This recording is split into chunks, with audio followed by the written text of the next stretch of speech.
Give me a little talkie talk. Check 1, 1, 2, 1, 2. Awesome. Don't you want to just fuck his vocals? I mean, that's not weird, but like it just Not just the vocals. it sounds so good.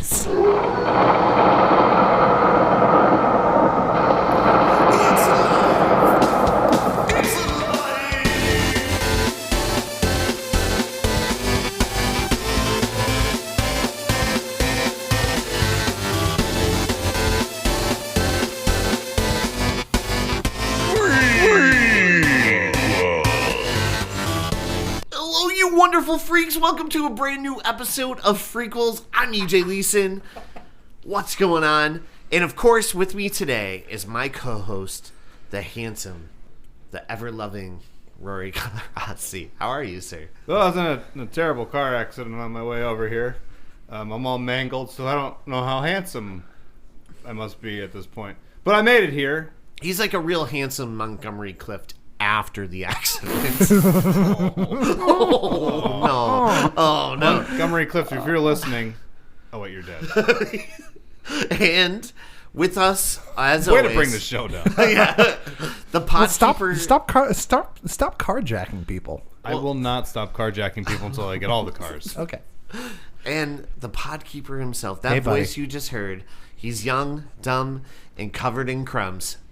Young Vince, how are you, sir?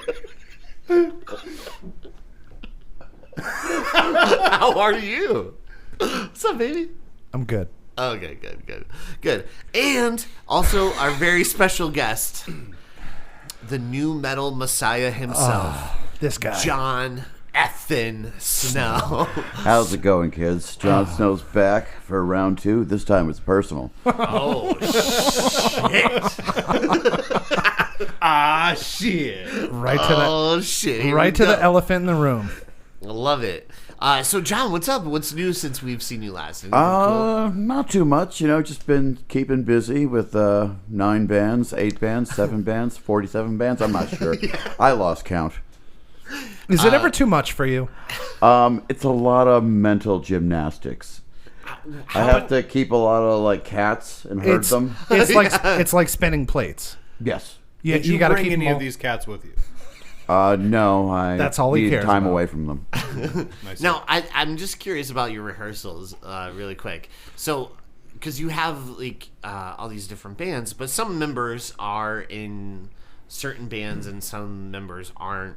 So, how do you juggle those rehearsals? Well, generally, start of the week, like Monday morning, listen, kids, here's what's going down. Like this week, we did System of a Down and Avril Lavigne on Tuesday. Yes, we have an Avril Lavigne tribute band. Yes. No, I do not sing in it. I'm really disappointed that you don't sing in that.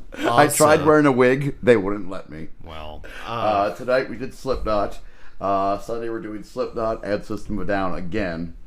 Yes. Because we have a show to get ready for, and we realized that we had 8 minutes of material for an hour set, Yeah. and then System of a Down songs are all a minute and a half long, so... Oh, yeah. Yeah, I was just curious. I'm like, how do you, your scheduling for all those, different bands, but also, I know, some are shared members and stuff, but yeah, I was like, what are those rehearsals like? Yeah. All that stuff's real interesting. But seriously, did you bring any of those cats? The cats were a metaphor, Rory. Oh, I see. Well, Oh, damn. So did you guys catch any new movies this week? No. no. How about you, Jon? I did. I saw Abigail. Yeah. Friggin' fantastic movie. Can't talk enough good about the movie. Probably my favorite movie I've seen this year so far. Yeah, it's definitely top 3 for me. I think I would say Melissa Barrera is really good in it. I'm Is that the actress who played Abigail? no, she was she played Joey in the movie. She's from Scream. Okay, from Yeah. Scream. Yeah, Okay, yeah, she was very good. Yeah. The actress that played Abigail was fantastic too. freaking awesome. And Catherine Newton's awesome in it too. I have no idea who that is either. She's she's in actually the daughter of the Fig Newton fortune. yeah, she's doing really well on her This own. acting is her side gig. Oh, wow. This sticker is dangerous, but I do love Fig Newtons. But yeah, so she played the younger hacker. Oh, the hacker girl? Yeah. Yeah. I'm great. terrible with character names Yeah. and names in general, so yeah. But she was also Lisa Frankenstein. You saw that? Yeah. Oh, I didn't realize that. Okay. Yeah. Because I I was loved like, I knew Elle said she knew her from somewhere. It's like, oh, she was on this one episode, or she was on Supernatural. She was also Lisa Frankenstein, apparently. Yes. Yeah. Okay, I'm gonna have to tell her that she's a fool. Don't talk to Elle that way. Yeah. It's not fair. Don't even talk to Elle. Screw her. Oh man, Just stop talking. what do you mean? They're married. He can't avoid that. With the amount of bands I'm in, I can.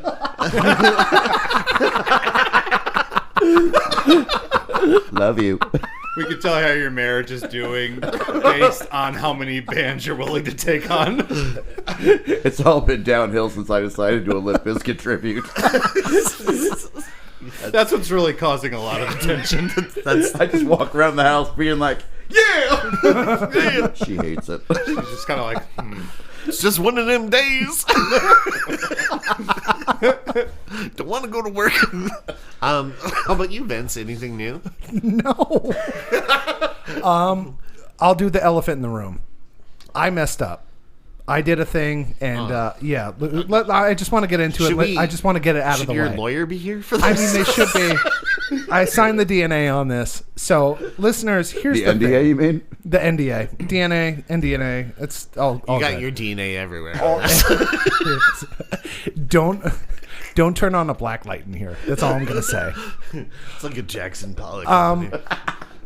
One of my most unprofessional moments happened in the last 2 weeks. So we recorded this episode, I want to say 3 or 4 weeks ago, and I didn't save it.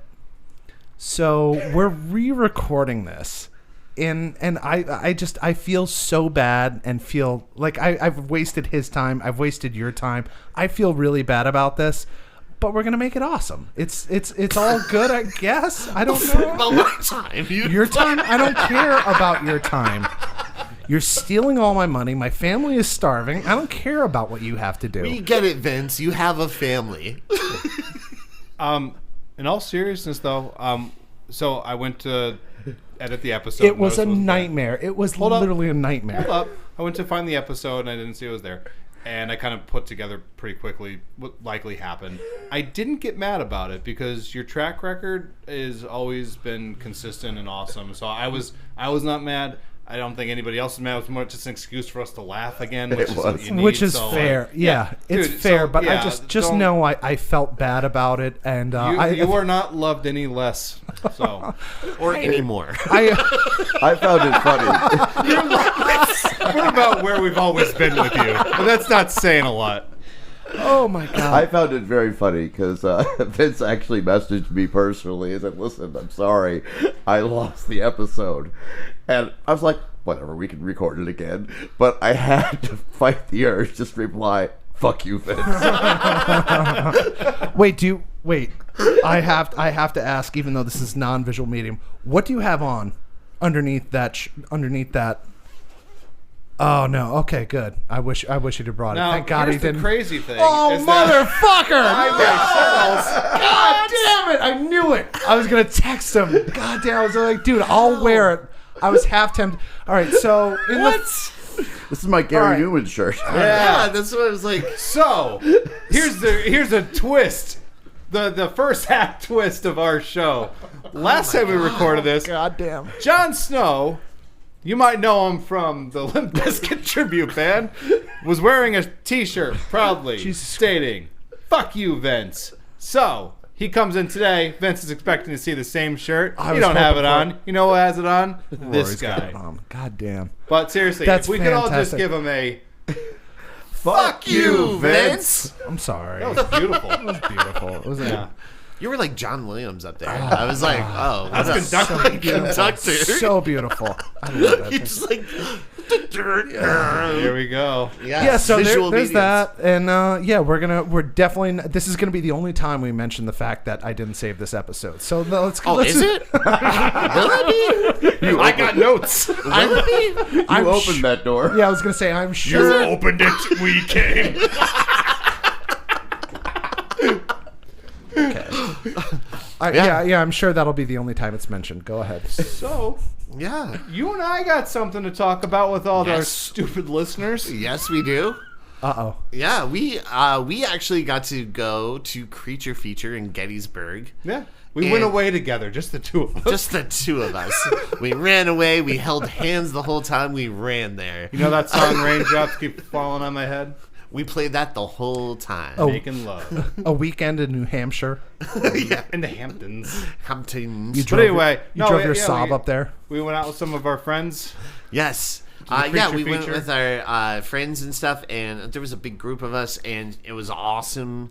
Ray Park was there. I saw the pictures. You guys, I'm envious of how much fun you guys have at these things. Like, it's really cool that not only do you attend these things and help support these people outside of their movies and whatnot, but like you guys genuinely look like I'm envious. Like that would have been cool to be at. Like you guys look like you Come had to a good convention time. at some point. God no. Well, okay.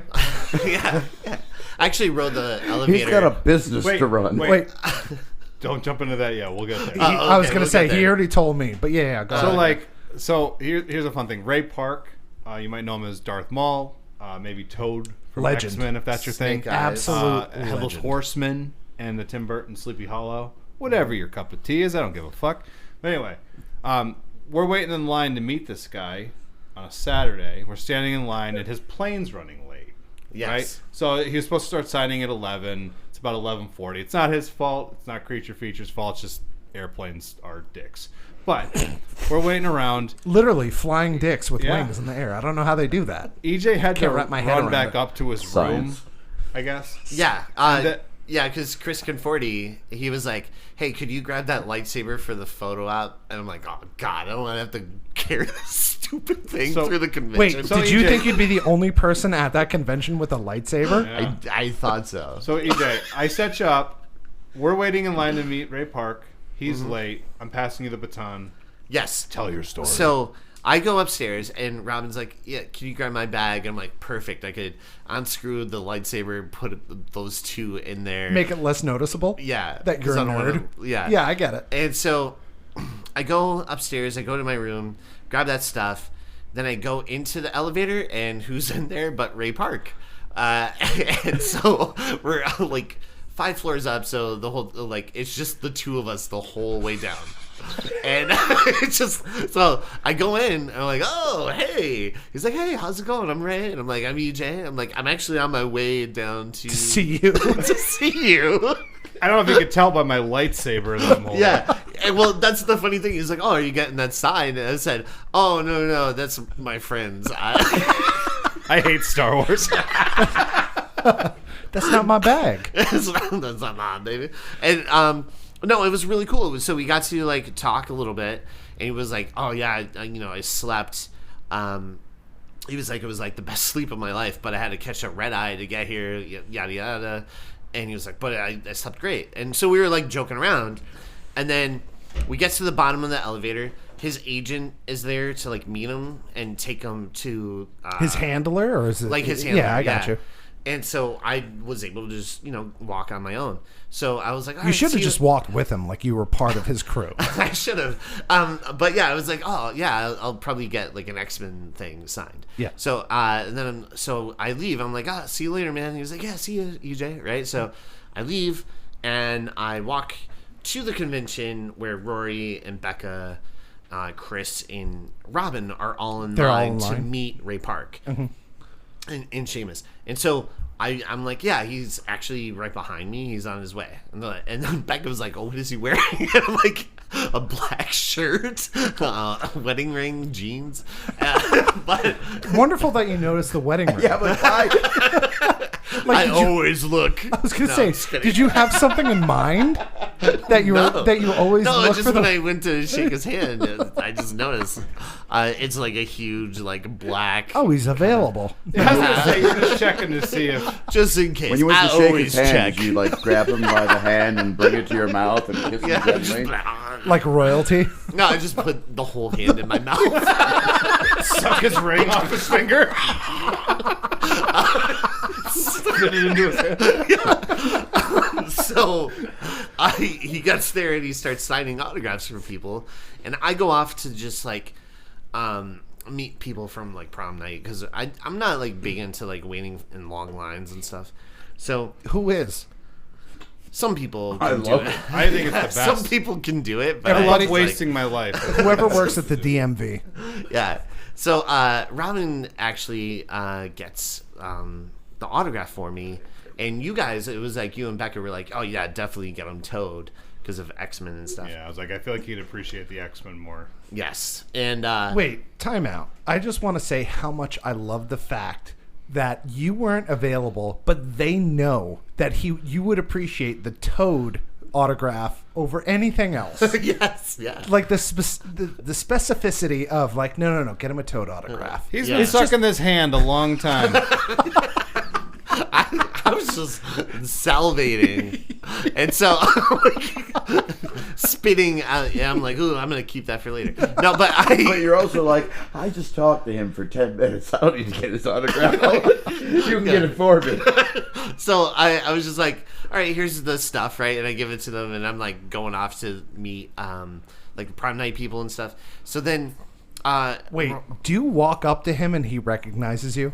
well, no, here's even better. Robin goes to get the autograph, and they put like a little post-it note on like who the autograph is for, like the name. Yeah. So he sees EJ, and he goes, EJ, like the guy from the elevator, and this is like already like maybe an hour after signing, right? Or I don't know, however long. But she goes, yeah, that's my boyfriend. And he's like, oh, he's the sweetest guy. Isn't So he remembered me. Here's what I'll say. And in the photo op later, he remembered me too. That 100% tracks for EJ's personality. The fact that you would meet someone and then 20 minutes, he doesn't, you know how many of those interactions he's probably had? That's what I mean. And I the was like, fact wow. that he's like, yeah, fucking EJ from the elevator. I mean, you don't forget a guy when he sucks your hand, though. I think that helped. Yeah. But even on my autograph, he did sign like my buddy from the elevator or something. I forgot, but he mentions the All elevator. right, cool. It He was, smelled so good. what's funny Yeah. was we got a photo op with them, Becca and I, and like we go up and they hand me this really awesome lightsaber replica, and I'm like, oh, Yeah. that's cool, and I'm just geeking out with it. And she's like talking to him. She's like, oh, I don't know what to do in the photo, and in this very dreamy voice, he's just kind of like, he's like, oh, you should do like a Charlie's Angels kind of thing, and I'm just like, it's okay to go with him. If you were to leave me right now, I get it. It's I okay. understand. I understand. I get it. I get it. Totally I fine. get it. Yeah. I had a bindle over my shoulder, just went out to the highway. For the time that I've known you, I've loved you, but I understand He now. just pulls a Luke and just takes the fake lightsaber and just throws it over his shoulder and walks away. He's just like, you see the guy, and he's like really just, he's A very fit dude. He's got like Yeah. a great like good person face. I don't know how to explain it more than that. A good person. Yeah, like you just look at him Handsome. and you're like, that seems like a great dude. Yeah. Yeah. So if I lost everything that day, at least I lost it. And I love to Yeah. go back to this. How enjoyable is it for you guys to meet these people that you hold up to this level and they're nice like that? I feel like generally, like every horror convention, a lot of stars who do horror movies are the sweetest people, like the nicest people. They understand why they're there. Yeah. Yeah. And that's I find that so enjoyable for you guys that you not only get to meet these people, but they're what you not only expect them to be, but you want them to be, and they are that for you. That's really cool. I like that. Creature Feature was awesome. That Alan Howarth Concert that we went to. Amazing. And then we also saw like this guy who kind of has like a Weird Al thing, but it's strictly horror films. Rory was telling me, but go on because I find it. Yeah, his name is Jeff Whitmire, and he just like would like take a song like "Gotta Keep Them Separated" and made it about the Reanimator. Gotta keep him reanimated. Nice. Yeah. Okay. And then the most clever one I think was the Blair Witch one. oh, okay, yeah. I'm a witch. I enjoyed that. And then Kryptonite, 3 Doors Down, he turned to Cinnabite. And so I was like, oh, this is good Keep stuff. that in mind, everybody at Yeah, home. keep Speaking that. of Yeah, speaking about that. There it is. And then we also then he did Final Destination out of Celebration. Nice. So that one was amazing. That's what he opened the first with. one, yeah. Yeah, and And it I was was like literally sold. we didn't know that. So like Alan Howarth, he did the music for like primarily what I always knew him for was films. like like the John Carpenter movies, and he definitely like took over the scores after Halloween. Yes. And did like I think all the way up to 6. And so basically he was just doing this like live concert at this theater that if you went to Creature Feature you got to see. So we're like For in the free. front rows just like geeking out, but we're like waiting to see him because I thought that was it. Yeah. And then they bring out this guy to do these like Weird Al covers, and I'm just like, there's an opening band, Yeah. and he starts, and I'm just kind of like, oh, is this going to be like one of those things where you just kind of really want him to leave, you know? And he starts, and I'm like listening to the song, I'm like, that's funny, that's clever, oh, I get that. And literally about like midway through the show, I swear to God, we were all like pumping our fists. And, Yeah. like, I think we gave him like a standing ovation. So we're Yeah. talking to him after the show. Like we went up and we were like just talking to him, bought like a CD from him. And he's like, yo, I was like really into your guys' energy. He's like, Yeah. sometimes they like come to these things and we're performing. And he's like, people don't always get the jokes. He's like, but you guys were like in. We're like, we're your We're your audience. fucking audience, dude. We were in. I also had a one funny moment that happened too. I don't want to hear it. Get No? back to the movie. Okay. No, it's So I wore a Harold and Maude shirt. Everybody listening at home, this is probably one of the funniest things I've ever experienced in my entire life. So wait, back up. You were wearing what? So there's this film that came out in the 70s, directed by Hal Ashby, called Harold and Maude. Incredible movie, one of the best It's 70s hilarious. It's a very, very funny movie. So I'm wearing the T-shirt, and it's just like a green shirt with their faces in a like very 70s looking. Two main characters. Yeah, the Harold two and main. Maude. Yeah, Harold and Maude. So I'm getting a lot of compliments throughout the day. Like people are like, oh, I love that movie, man. And then I'm like, oh, cool, thanks. And so at one point I'm in the vendor hall or whatever. What is it called? It was like just a vendor room. Yeah, a vendor room. And so I'm with like Roy and Becca, and I hear like this kid go, hey, and I like turn around, and he goes, I like your shirt. And I was like the creep I am, I'm like, how old are you? Which is never an appropriate question to ask a child. What was funny about this? And he answers right away. He goes, 12. What was really funny about this was that like Too EJ old. Sorry.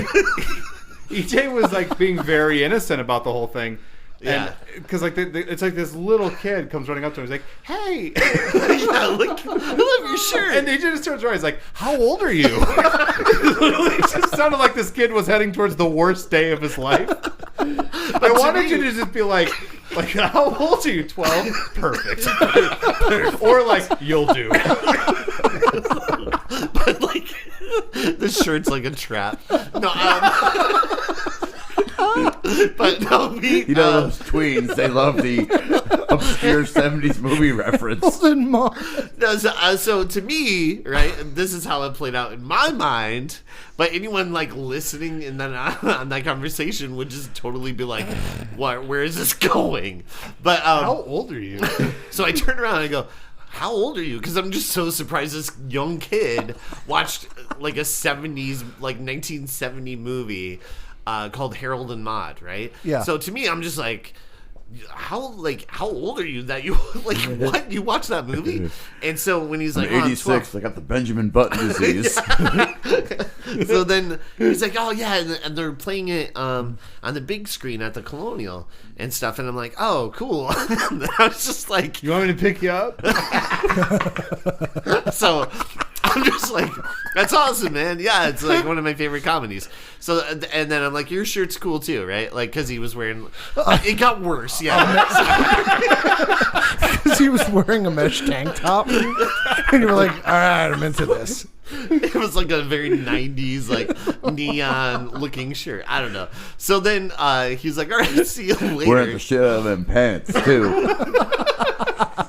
See, EJ says, the kid says, "See you later" is more of like a, okay, see you later. Yeah. So I don't know how to interact with this. People. So Wait, later you don't on- know how to interact with children? No. Okay. And so later on, I'm telling Robin this story, and she's Is she like, horrified? she's She's because single someone now. another She left with Ray Park. This was the episode.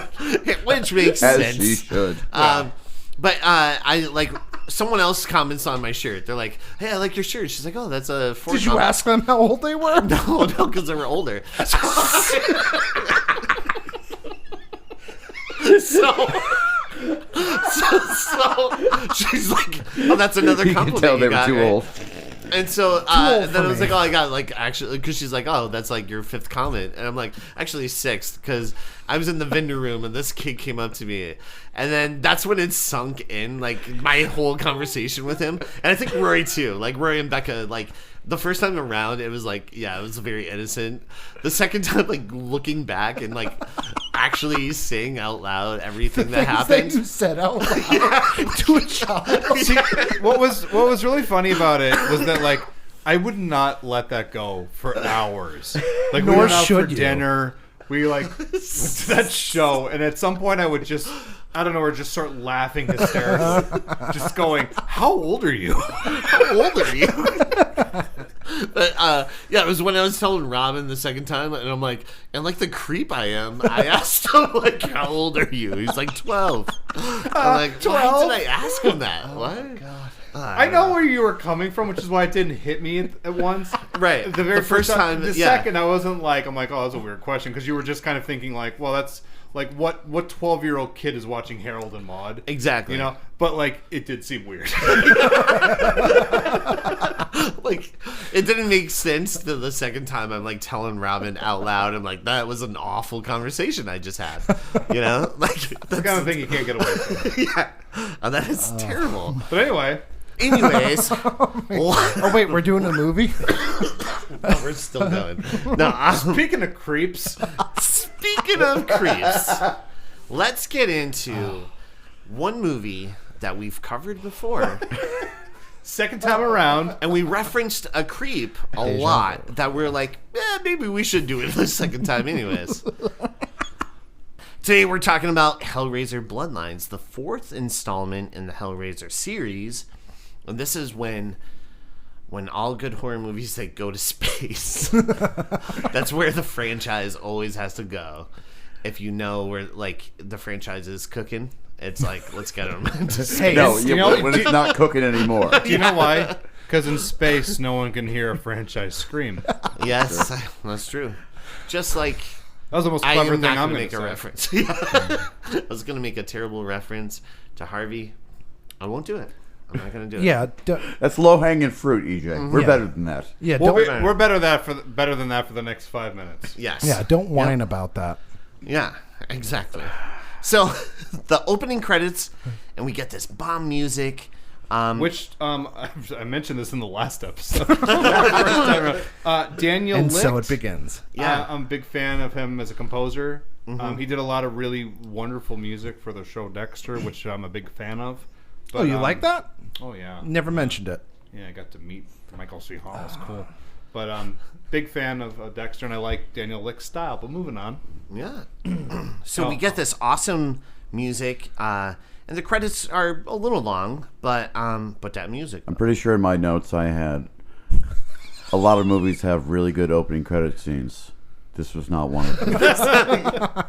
But was not one of them. But it did have one of those director's credits from our friend Alan Smithy. Yep. Just to put this out Smithy there or for Smythe? Smithy. Okay. Just to put this out there for everybody who doesn't know this, when directors make movies that they don't want to be associated with because maybe it didn't come out the way that they wanted it to, maybe I'm being nice, maybe they think it's a pile of crap, they will use a fake name, Alan Smithy, and that's what Kevin Yeager did. I'm a huge fan of Kevin Yeager as a special effects artist. He's given you like the Crypt Keeper, Chucky, the Chucky design. Did a really awesome version of Freddy Krueger in the second Nightmare on Elm Street, which I think is probably the only Nightmare movie that I think he's actually like kind of scary, visually speaking. But I guess Kevin Yeager went in to make this movie, and he had this like really awesome script, and apparently everybody loved it. And then Harvey Weinstein went in and molested that script. Yeah. I said 5 minutes, it was less, and let's all simultaneously give him the proper respect that he deserves. Fuck you, Harvey. Okay. But yeah, so Kevin Yeager had a wonderful vision for this, and then like so many movies in Hollywood, a lot of very uncreative people decide that they want to take a stab at the creative process, and what's left are scraps. Is Hellraiser Bloodline. And Which- that's yeah. Hellraiser Bloodlines. So the movie was directed by a fictitious character, Alan, what is it? Alan Smithy. Alan Smithy. Smithy, Alan Look him Smithy. up. directed under a pseudonym. Yeah. Yep. Yeah. Yep. Kevin Yeager was like, man, it'd be really cool to be a director, but it's not worth that much to me. Right. That's why I use the stage name Jon Snow, because I know everything I do is crap. No. It's the opposite. It's beautiful.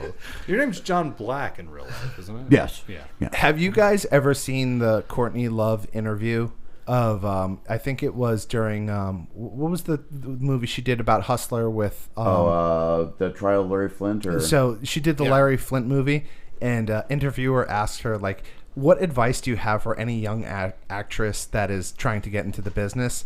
And she goes, she pauses for a second. She goes, I might get in trouble for this, but never go to a private party hosted by Harvey Weinstein. She just saw that. literally Yeah. said that. That popped up on like. What's crazy is that, like, all of these people after the Nickelodeon thing, like, people are throwing stuff out there and we aren't realizing what's going on. Now, go onto YouTube and try to find one of those compilation videos of all your favorite actors and actresses thanking Harvey Weinstein and talking about how awesome he is. Yeah. Yeah. And There's then a find lot. another compilation video where they're all acting like they never said that. Yeah. Yeah. Oh, good God. Thank I you, can't Harvey. imagine. Harvey's a monster. He's a fucking monster. Hollywood. Yeah. It was a different time. It was a different time. It was a different time.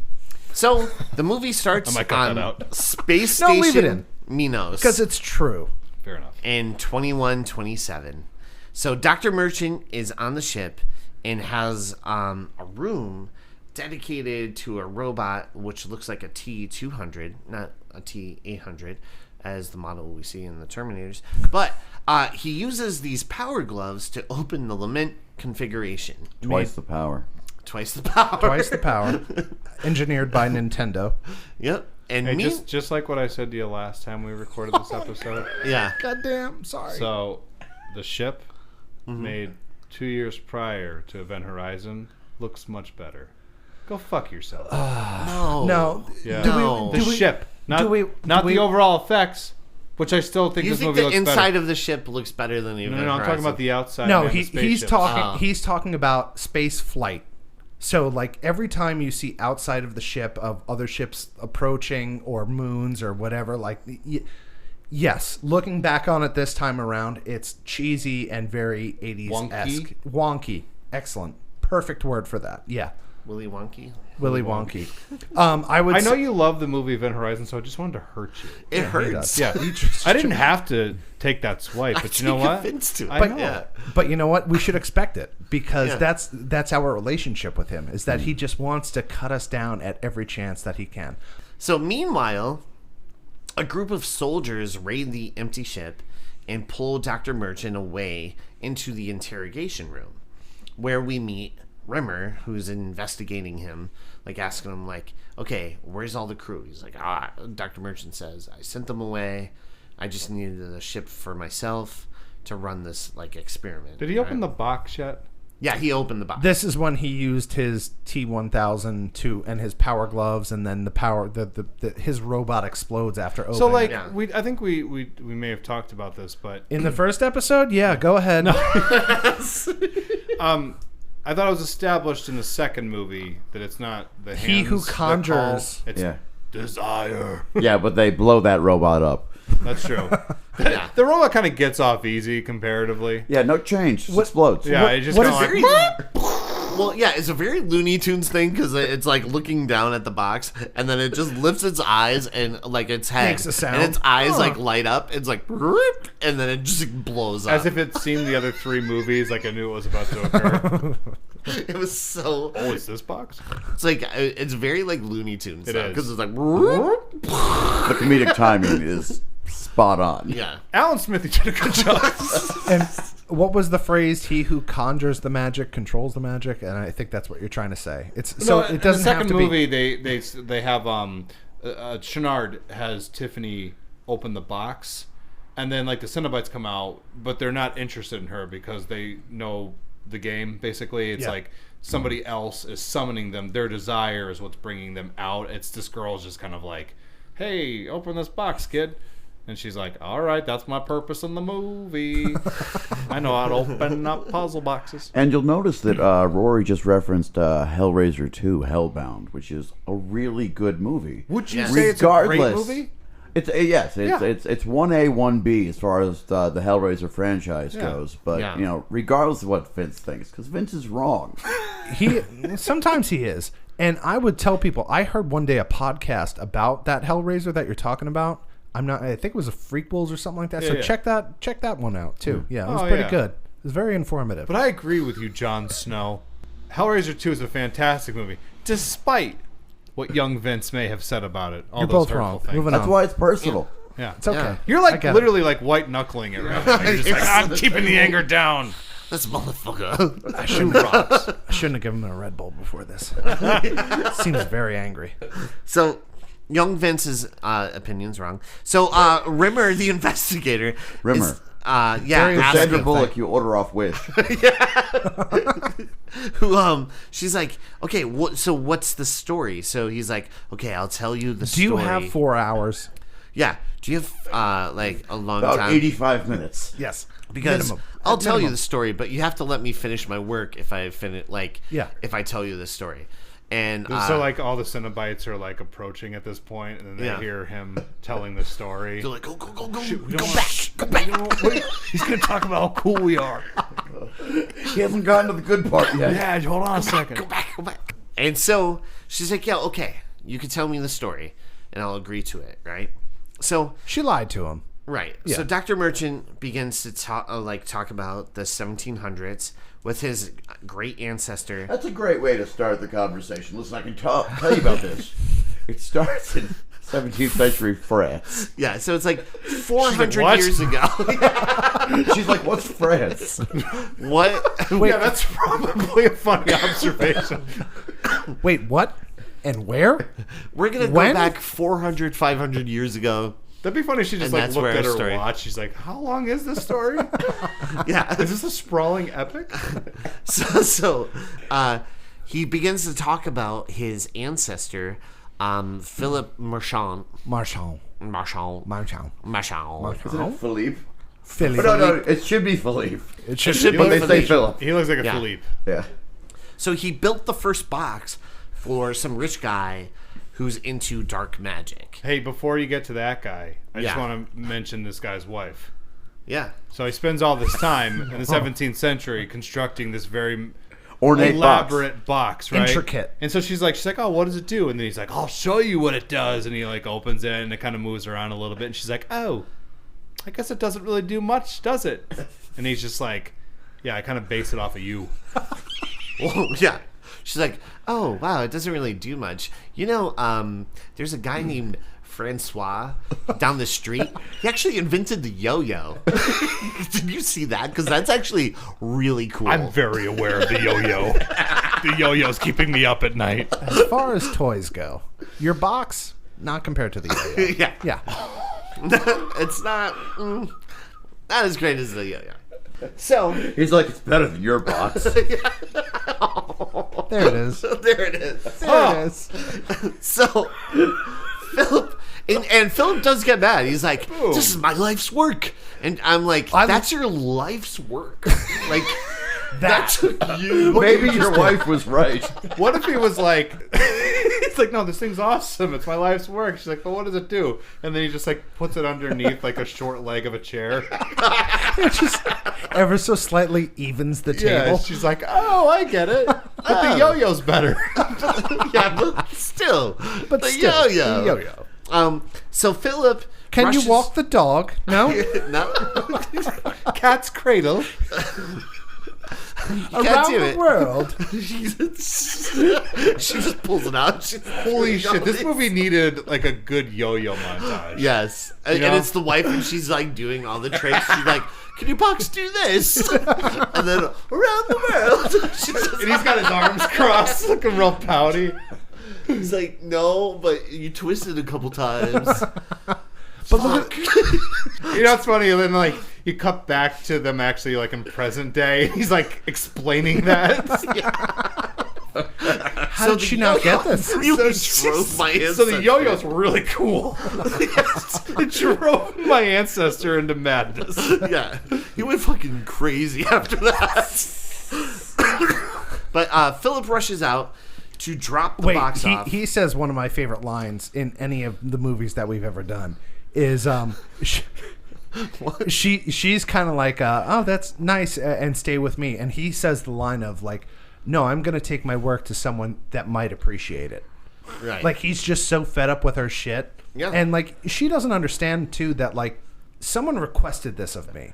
They asked me to make a very specific box that does a very specific thing, and I did it exactly the way that they wanted to. And if you were to see what's about to happen in 20 minutes, your mind would be fucking blown. So back up off me and stop complaining about how I make toys. I missed all that dialogue. It was in there. I feel like you're like maybe expressing some of your own problems. All right, so here's the thing. I made a puzzle box for my wife. I'm gonna Get it, Vince. You don't like yo-yos. I'm gonna get personal. So we got a house from our family. Don't make that face. Stay with me. Don't. Weird. So we had to repair the house. And one of the things that we had to do on the first level was we had to re-drywall the inside of the house. So one of the things is that there's this thing called slate and lath, but it's just like pieces of wood and then you put mortar over it, and that's what makes a smooth wall. And my wife would say to me, well, just take that down and throw up some drywall and we'll paint it. The process of just throwing up drywall is not an easy thing. So like whenever she would say like, oh, just throw up some drywall, it was like, okay, there's measuring the drywall, cutting the drywall, then you have to mud the drywall, then you have to tape the drywall, then you have to sand the drywall, then you have to remud the drywall and make sure. But anyway, it's just I related with this guy that like he's doing this thing that is very intricate and takes a lot of time and a lot of skill, and someone comes along and just says like, hey, just do the thing. And it's like, no, it's not that fucking easy. You don't just build a box with springs that rotate and summons dead people. That doesn't happen. It's not very easy to do. Well, Vince, I'm really glad you took the time to call your wife out. Does she listen to this podcast? She doesn't care about anything I do, let alone this podcast. So I'm hoping later on getting in the future, brunt of the conversation you're supposed to have with I your have wife. to, hey man, What are her opinion on This burgers? conversation's not meant for us. I have to vent to someone, and you are the people that I have to vent to. I went back. I don't have friends. You guys are all I have. I have to tell someone.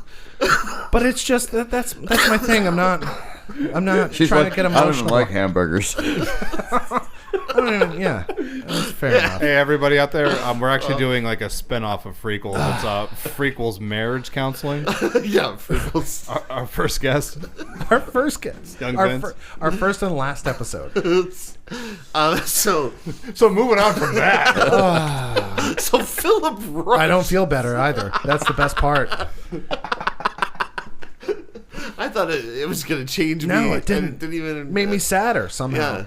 I know all the HELLRAISER fans out there were just loving Well, it's just information about how to put up. Well, now they know all the work that needs to be done once the Cenobites come into your room, and you And they put the wreck wall it. back And up. you have to put the wall You gotta back up. sand it, and you gotta prime it, and Everyone living measure it. And everybody at home better thank their dad for putting up drywall. Because apparently they take it personally. marriage. Am I right? We get it, Bitches, Vince. You're married. So Philip. Also, I rushes- wouldn't have to do these things if you guys fucking paid me. Okay. Yeah. So, what about the Hellraiser? You won't see a dime. You're not gonna see anything. Oh, John, your check will be sent to your address. I get paid double for this one, Yeah, right? you do. Yeah. Yeah. Oh, Would you like it delivered personally to your home, or would you like it sent to your studio? I take Cash App, PayPal, you know. Venmo. Okay, thank you. And you're still getting the steaks we send to your house every night, right? Yes. Okay, good.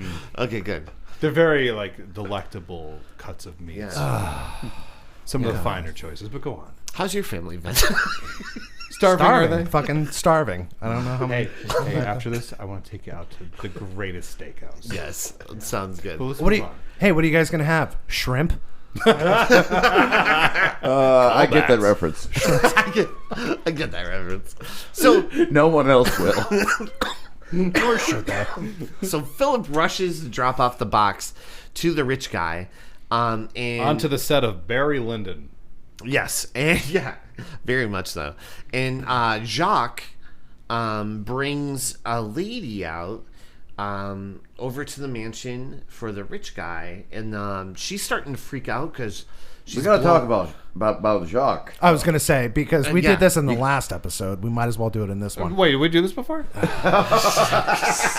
Adam fucking Scott. Yeah. Adam Scott plays Jacques, a very young Adam Scott. I Beautiful think it's, long hair. Yes. Yeah, He doesn't look much different. No. He really doesn't. he ages Yeah. wonderfully. Drinking that Paul Rudd blood. Yeah, for real. Do you think I don't he's know. defensive to people who bring him a Hellraiser poster to sign? He's like, are you gonna make fun of him? Oh, okay, you like this movie? I feel like the amount of exposure that this gave him, he has to be happy with it. Sure. No, I heard he was really into the filming of this, And not I only- guess he was super grateful to be making the Yeah. movie. So And having this on hhis reel probably was fantastic for him. that I yeah. mean, just coming He wasn't like a Jennifer Aniston then, huh? No. She's kind of wants you to forget that she was in Leprechaun, which is weird because I mean, yeah, Friends is her claim to fame, but Leprechaun's the coolest thing she's done. Yeah, I Right? think She so. got the role with Warwick Davis. I'm going to Stud. say it. I've never seen a single episode of Friends. Yeah, but you've probably seen all the Leprechauns. All of them. Did you see Leprechaun in the Hood? I've seen parts of it. Yeah, Leprechaun. I mean, they went back Oh, to the yeah. hood. Was that a thing? That's a real thing, Yeah. and he And then they raps. went back to the hood. And he raps in it. He went from the hood to space back to the hood. Back to the hood. He's been around the block. That's how you Yeah. do it. Lep in the Hood, and he's up to no good. Yeah. That's the song. It's good. We're gonna get there. I Yeah, doubt it. we're is. watching one I of those. seriously doubt it's good. no, we're watching all of them. Thank you. Thank you. So Jacques brings this girl to the house for this rich guy, and he does a little magic, and this girl is blown away because he pulls a scarf out. It's an illusion, but anyway. go And ahead. she's like, oh my God. She loses her shit over the scarf. To the point where she's not even paying attention to Jacques strangling her. She's just like, oh my God, look at the scarf. No, but I do like how originally she sees all the food. She's like, oh, this is cool. But the illusion breaks once she's starting to get strangled. And you see all these maggots and Yeah. stuff. I'm like, oh, this must be the same caterer as Lost Boys. What's kind of amazing. But they to got her- the pig from Nightmare 3. yeah. What's actually kind of amazing to her was that she was invited to the Catalina wine mixer. That was for you, Vince. That's what it says in my notes. Thank you. I appreciate that. Fucking Catalina wine mixer.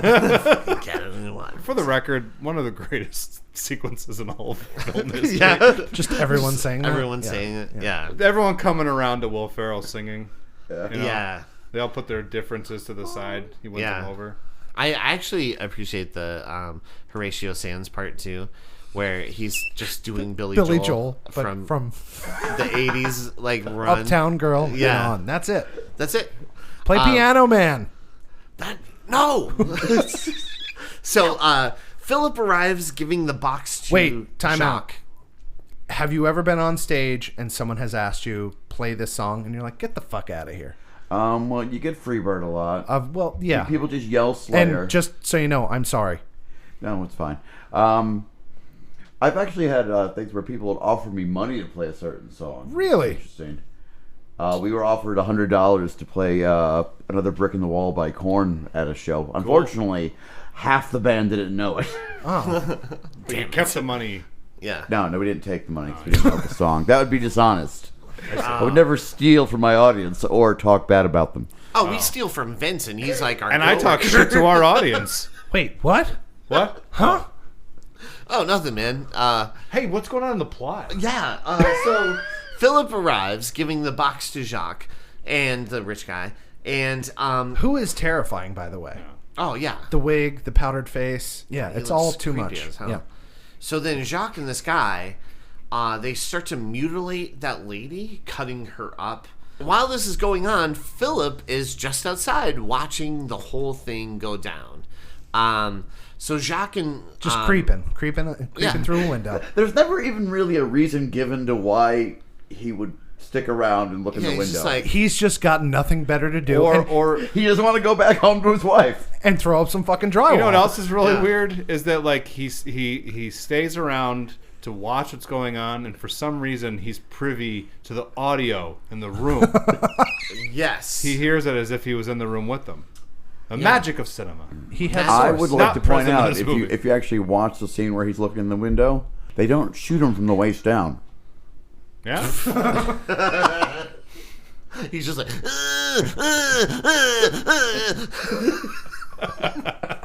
Wait, so I don't think we got that. You want to do it again? no. Okay. So Jacques and this Richie Rich guy, they cast some spells, creating a giant hole in the floor, almost like a portal to hell, and they use the spell in the box, and they summon this demon into the scarf lady's body.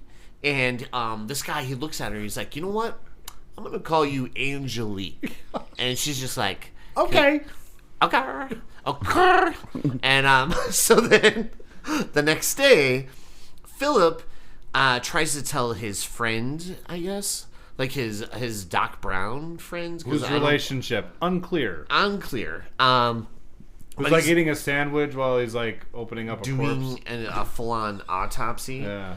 And so his friend's like doing this. There's actually a major historical inconsistency there, because I don't think the sandwich had been invented by Earl of Sandwich during that point of the 1700s. Interesting. So, Yeah, he's like, give me my baguette.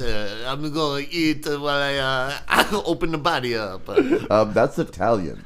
Oh. That's like a marriage of languages.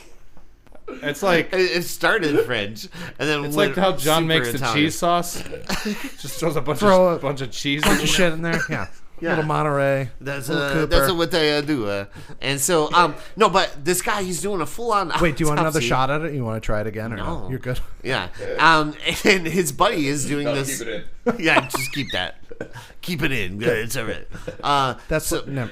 So Philip's like, yeah, I saw all this go down. What should I do? And the guy's like, while he's holding like some organs in his hands, he's like, why don't you create something You that already built destroys one the box. Yeah. Yeah. Why don't you build another box? He's like, and I'm like, this guy is, I guess he knows stuff. He's a genius. Yeah. Well, see, Yeah. I can't tell if he's actually like being serious or just like you're crazy, so I'm just gonna go along with it.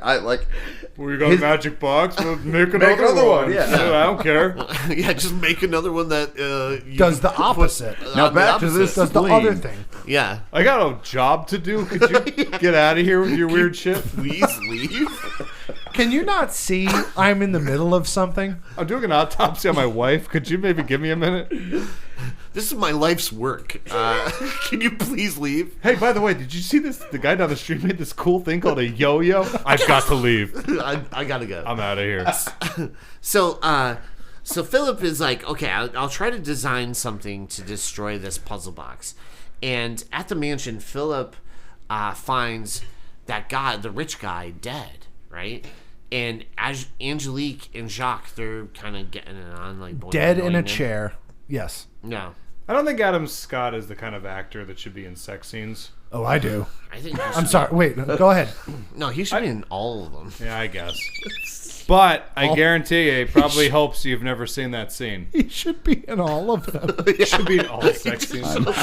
All male. I was just all male disappointed he didn't show counterparts from Trunk. here on. What's that? I was just disappointed he didn't show Trunk. Yeah. What's that in It's Always Sunny? He didn't show dong. Hang dong. Didn't hang dong. Yeah, it was more of a ding. Imagine in like It looks Eyes like a Wide- button in an overcoat. Imagine in Eyes Wide Shut, you just have Adam Scott just show up eating an apple. He's like, he just pulls his pants down. You're like, Hey. all right. For the record, that's 2 Kubrick references for this episode. Yeah, look at us. Barry Lyndon and now Look at Eyes us. Wide Shut. Who'd have So, thought? at the mansion, we see Philip finds that guy dead. And Angelique and Jacques, they're boing. But, unfortunately, Philip creeps a little too long and gets killed by Jacques. Yeah. Get in and get out. Like, what is with people in these movies where they're, like, taking their time and trying to be... No, get your shit, get in, and get out of the room. He could have just easily grabbed it, but he And had to gotten push out. his luck. Well, yeah. Yeah.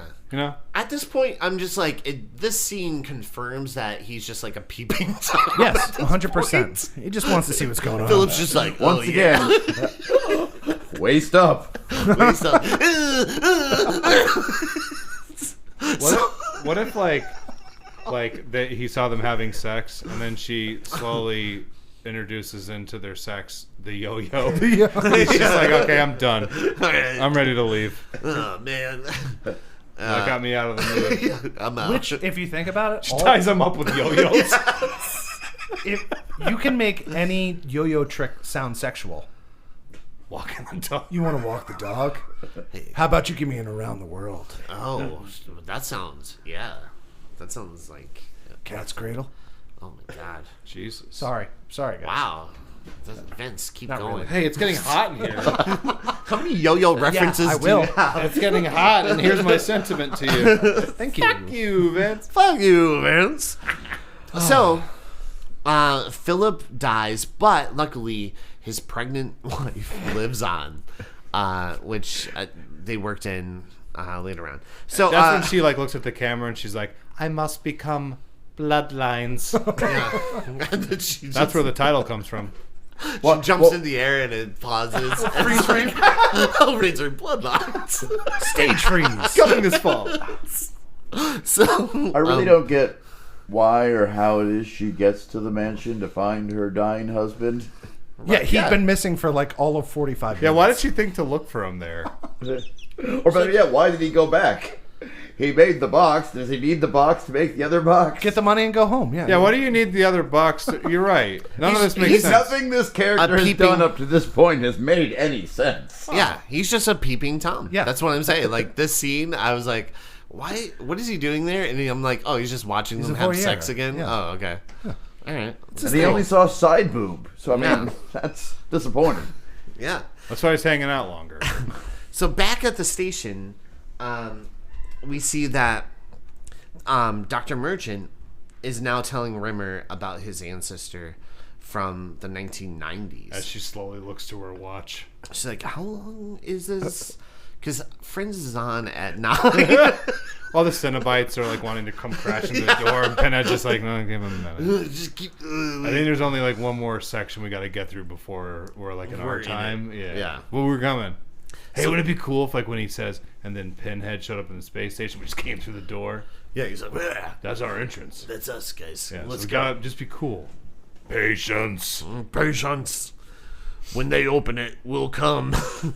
So John Merchant, who is his ancestor from the 1990s, is a little haunted by these nightmares of Angelique. And so he argues with his wife over his dreams a little bit, and we find And who's out he arguing with? the one and only actress from Nightmare on Elm Street Part 2, Kim Myers. Kim effin Myers. Yeah. Met her which- at a Monster Mania, and she was very nice. She is awesome. I wish she was in like more stuff. Yeah. I feel like she was like maybe Listen, after you've overlooked. done Nightmare 2 and Hellraiser 4, like, what else What is else? there to do? Yeah. Yeah, she kind of nailed it right Yeah. out of the gate. Yeah. You know? Mic drop. You know, I mean, She's like It's like, I've got nothing left to do in this industry. I peaked. And I'm out. I'm out. So we find out that Jon is actually an architect, and he built this building. And He's on like Architects Quarterly magazine. yeah, which is like he's on the cover. And so Jacques is still alive after 200 years. And Angelique is like, hey, I want to travel to the States and visit this guy. And Jacques is like, nah, Nah, brah. nah, man. So after 200 years, Angelique finally kills him. Which I was really surprised, because I thought by that time they would have had like a bonding. Yeah, because earlier in the film, they when Jacques is talking to the Marquis de Sade, he's like, Yeah. you know, when you summon a demon, they'll do whatever you say unless you go against Hell's will. Right. So it apparently took 200 years for him to finally say something she didn't like, so then she just offs him. Yeah. It's weird because, like, I don't know why he's still alive. That's what I don't get. That I'm like, why is he still alive? They didn't. Why like, write that into the script? Like, why not just have him die naturally? Yeah. And then you don't really... Maybe they just want another person to They die. needed a body count. Yeah. They wanted to establish Angelique as a threatening character, I guess. But to make it less confusing, you need to have there be a line at the beginning where it's like, oh, and when we summon her, you'll live forever, or so something. Because as it stands, he's just like 200 years. He is aging slowly. He looks Yeah. great for a 230-year-old man. Space Yeah. will do that. Space has that effect, maybe. I don't know. I don't know. I'm not there yet. I don't know how it's working. But Can I also point out that we've talked about this previously, but I'm not going to mention that. He's an architect, and he's in Architect Quarterly on the cover. Yes. He has designed the worst fucking house I've ever seen in my entire life. And we'll get to that point. Because where the laundry room is located in proportion to where the rest of the house is located makes absolutely no sense. And if this guy is winning awards, we need to see who the judges are, because this guy's not good. We're just not listening. It's a skyscraper, but they only have Two a floors? washer to dryer. In the basement. Anyone else think he looks like a discount Jack Dawson? He looks like a discount something. Yeah. He looks like that French guy from the beginning of the movie. Yeah. Well, And, yeah, he does. Yeah. Looks just like he him. looks just like Hey, him. wait a minute. Just like him. He's discount Jack Dawson, and his son's name is Jack. Oh my god. Hellraiser saw it coming. Titanic. A couple of years later. Yeah. So I don't think it worked that way, but anyway. Anyways. See what you know, young Vince. Headcanon. Yeah. So at the banquet, John Merchant is getting an award from his peers for his architecture work, right? Undeserved, but But anyway. he ends up giving the worst speech I've ever heard. In This a will be movie. the second Step Brothers reference for this, but it has the very much the scene where he's giving the speech and he just looks out and he sees the woman. He's like, oh, Bury my face. titties, yeah. Just can't get through it. Just distracted Can't- completely. yeah, he's just like, Abraham Lincoln once said 70 something or another. my god. There's that woman again. It's just- Meanwhile, all the investors are losing faith. yeah, they're They're like, like, this guy We can't gave get... this guy money. Why is that guy, like, leering at that poor lady? he was on the cover of a magazine, and we let this happen? So in the original script, that scene actually wasn't in there. That was a producer's note.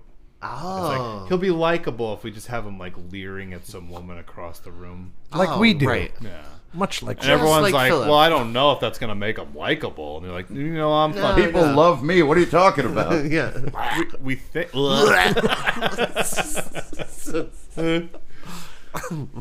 But yeah, he spots. Oh, by the way, when Angelique she kills in the him, crowd. doesn't, like, just going back a little bit to Adam Jacques. Scott. Adam Scott, when she Yeah. kills him and she, like, sticks her finger. she bites his yeah. cheek. Yeah. I, in my notes it says Angelique is being cheeky. Oh, yeah, I like that. Nice. Oh, good. fuck you, all right? I'm That was doing good. something. No, I liked it. Hey, Trying what- things. What are you doing? Direct your fuck towards me. Come on. Sorry, Yeah, man. yeah. What are you talking I'm about, sorry. I man? didn't mean to yell. Yeah, yeah, that's all right. Ray Park was right about you. Yeah, I thank you. Since we're going back there, I think it's a good time to point out that, like, there are probably several different movies in this movie, and it could have gone a bunch of different ways. And it Yes. seems like for a lot of it, Angelique is kind of set up as the antagonist of the movie. Yeah. Kind of much like how Julia was in the first 2 Hellraiser films.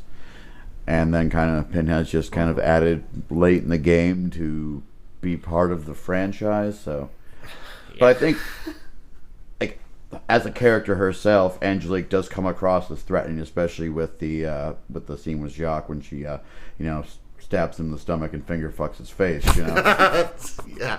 I can still say finger fuck, right? Yeah, you can. You can Okay, say whatever you Not want. on this network. It's interesting because I agree. She did seem like she was like the main baddie, but it's almost like there was like a producer involved who didn't like seeing women in a position of power. Yeah. No, I mean, honestly, because it's like she starts off and she's just like she dominates the movie, and then she's like relegated to like henchmen. background character? She's like Bob in 1989 Batman. Yeah. Oh, she goes from like being like the main antagonist, right? Yeah. You're like, oh wow, like they're really setting She's her awesome. up until Pinhead comes in, which we'll get to in a second.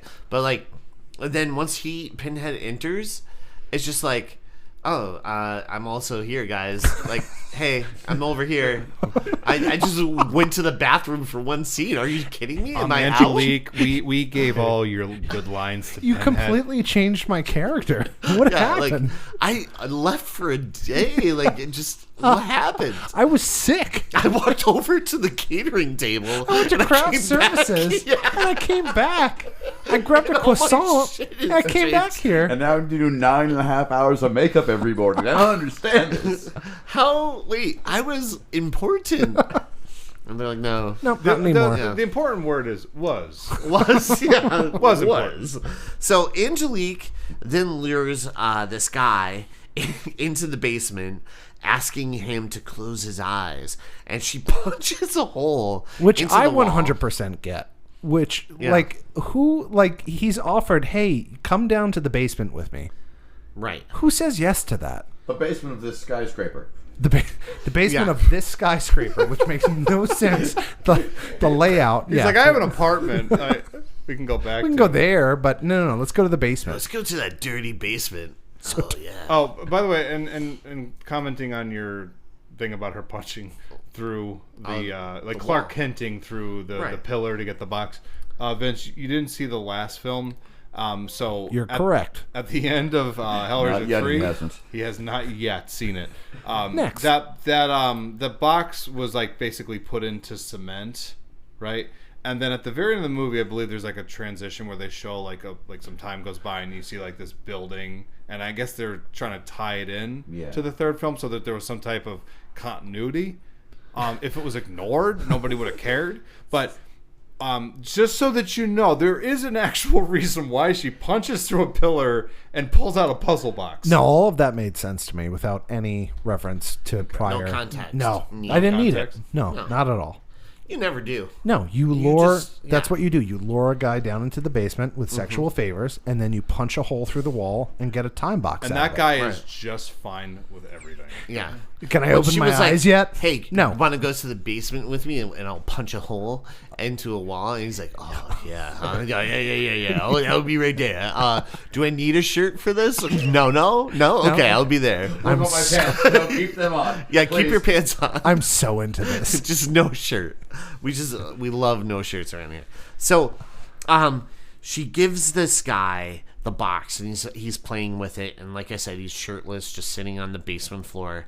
And all of a sudden, he opens it and he got sucked into hell. The chains come out, pulling him into hell, and that's when Pinhead Angelique shows is- up. Once again, violating the rule from part 2. Yep. Angelique is off the chain. Yep. And Angelique, Pinhead shows up and he recognizes Angelique. And this is funny because they established continuity from part 3.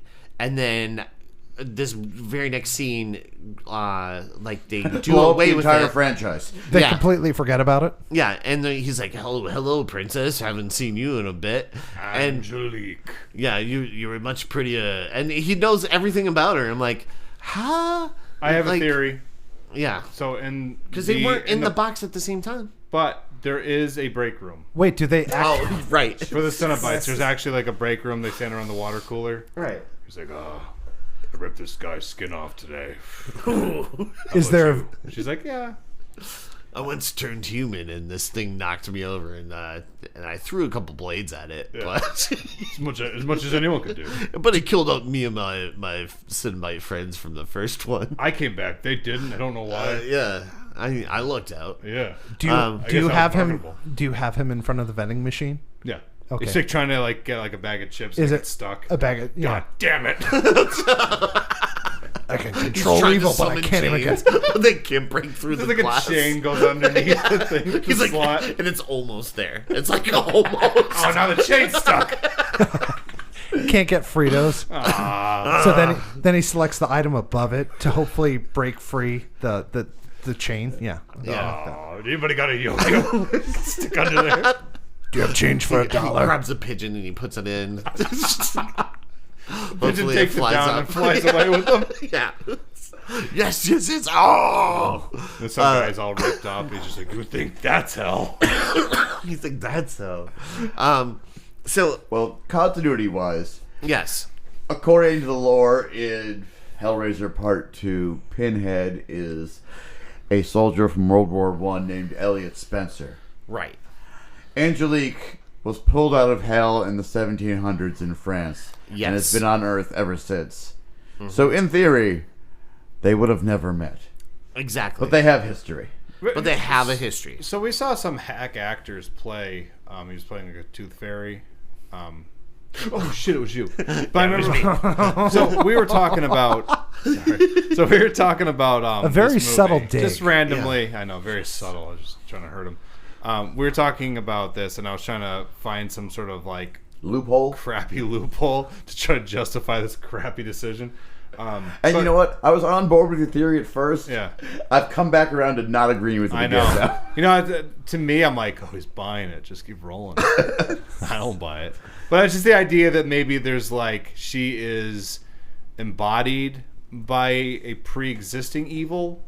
Because that's sort of like what happens, right? Like something goes into her body that's kind of like a demon or something, right? 'Cause Yeah. she's like Jack the Ripper fodder in her normal life, right? She's not like evil lady. Right. They just do some kind of weird spell on her, so A demon you is could in her you body. could believe that maybe there was a demon that existed prior to being put into her body, Right. right? It's Yes. so convoluted, and it wouldn't have taken long to just explain Well, that's that. interesting because that's a completely different theory than you explained to me. It's a better one. It's new and improved. Oh, you're trying. Yeah, but still, that demon would have not been in hell from the 1700s on. Right. This was directed by Alan Smithy.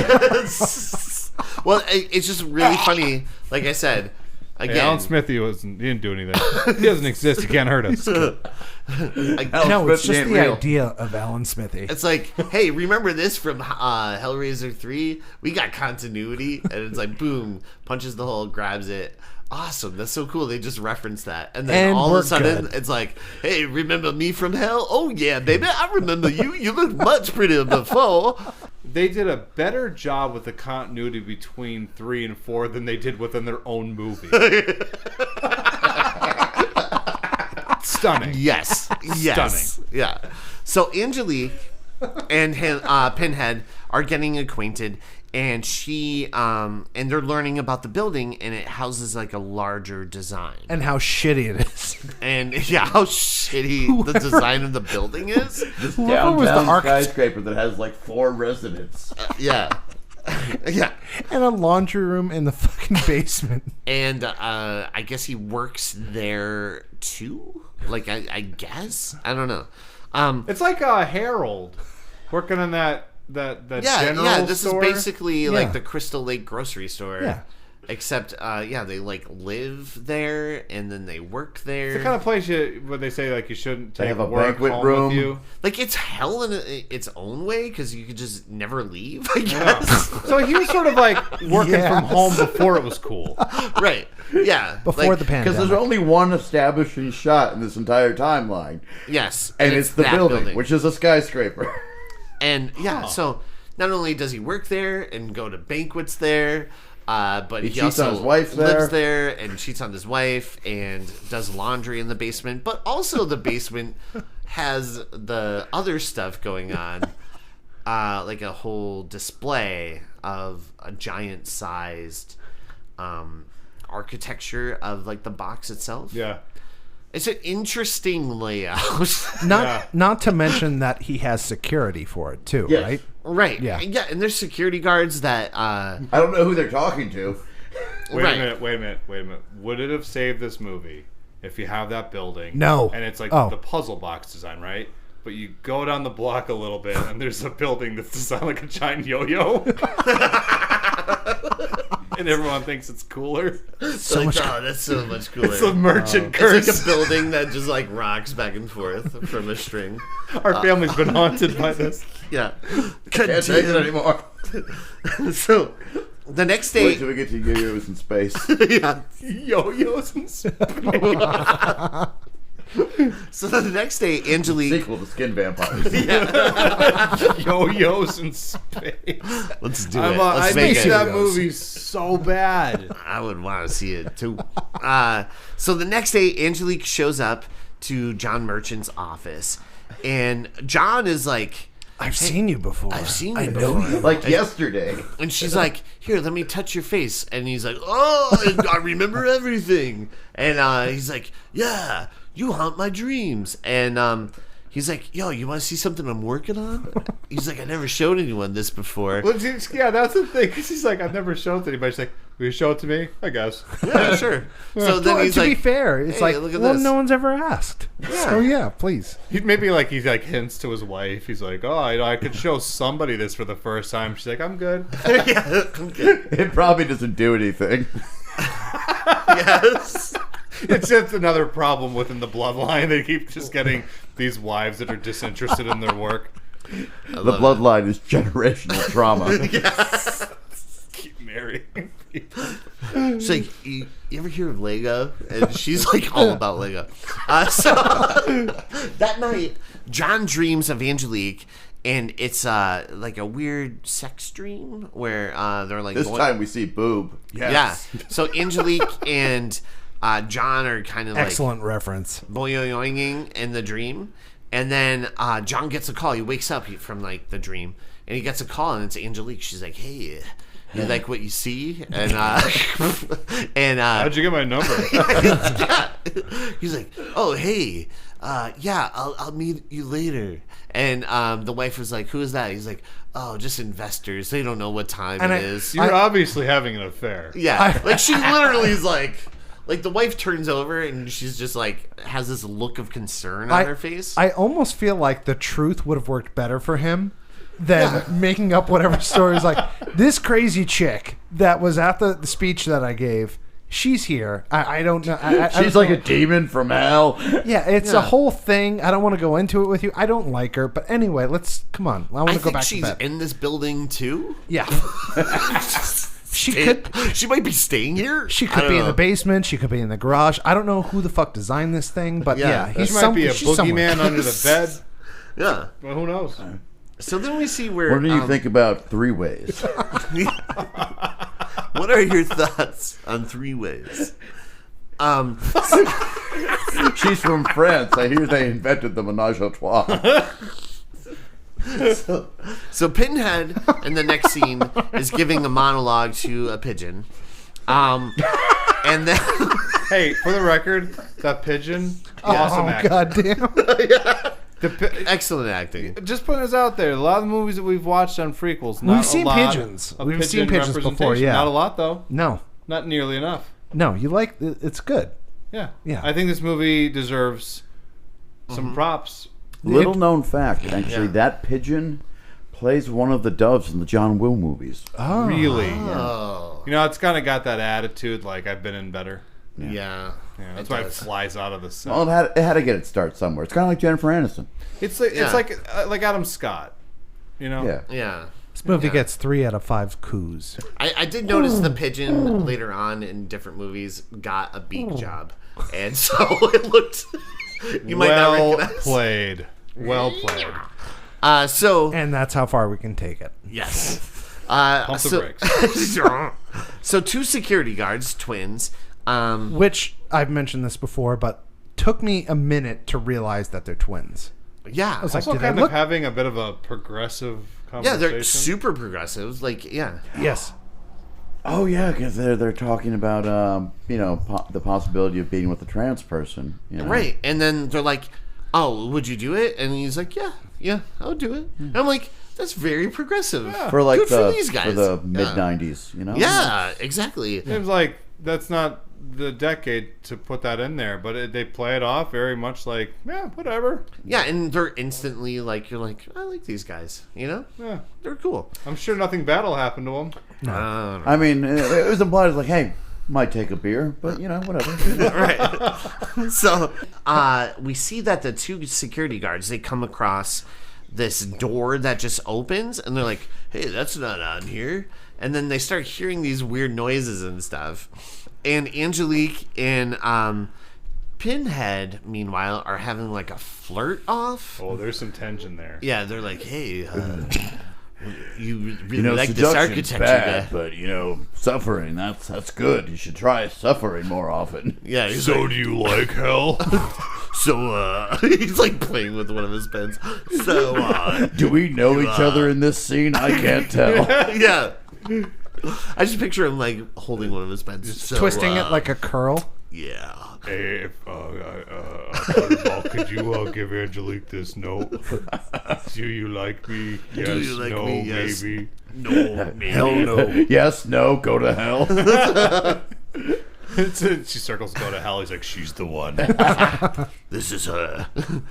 So the twins come across Pinhead and Angelique, and Pinhead turns them into like a conjoined Cenobite. Love this effect. Yeah, it looked really good. Yes. Actually, I like A like melding the winding. of 2 human heads into like a yin and yang type of thing, I thought was fantastic. It was really cool. Yeah.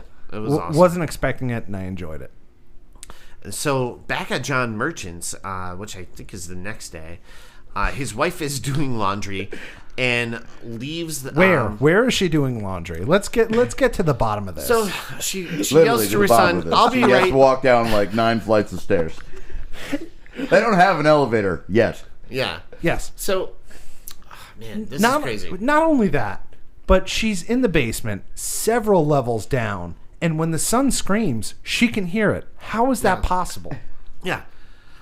So It's a baby It's monitor. like Fort Knox down there. I don't get. You know, just also, just as this is just one of those things that happens when I watch movies and my mind starts going all these different places.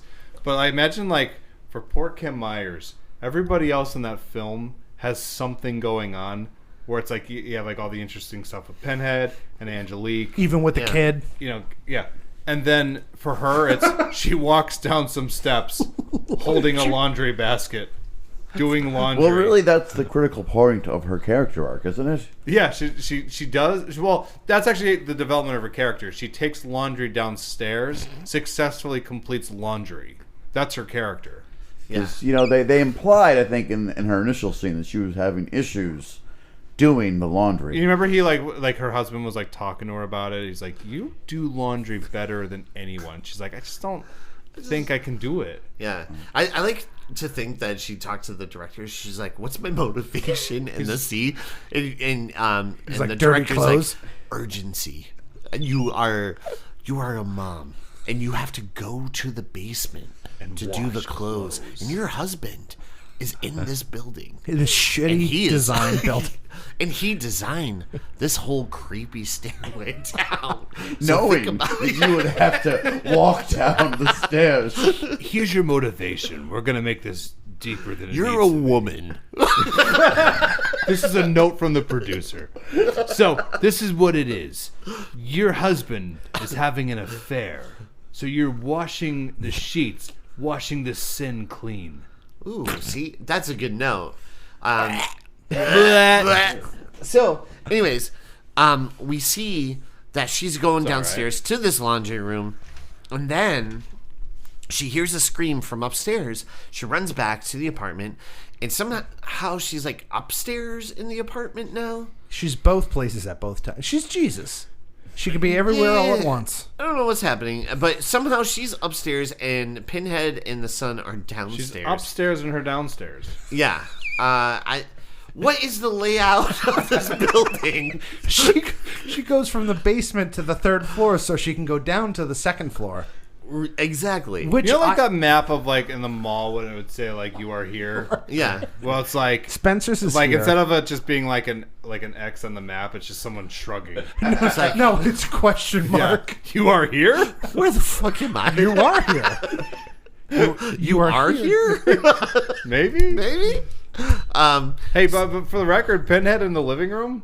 Yeah. Terrible. It's just like, you know, like if you bring like a trick or treater into your house and they're just wearing a costume, that's what it looked like. Yeah. So thank you, Hellraiser Bloodline, for taking away any fear that Pinhead may have inspired in people. Yeah. Well, that's the thing too. She completely like no-sells the fact there's this guy wearing leather with a white face and pins in his head. She has a no reaction. Yeah, Yeah. it's like she's like, well, I guess I'm concerned about my son. If you saw that in real life, you probably wouldn't be able to speak. You'd be so horrified. Well, I mean, if you compare Pinhead, I mean, she's seen Freddy Krueger, so I mean, That's true. You know.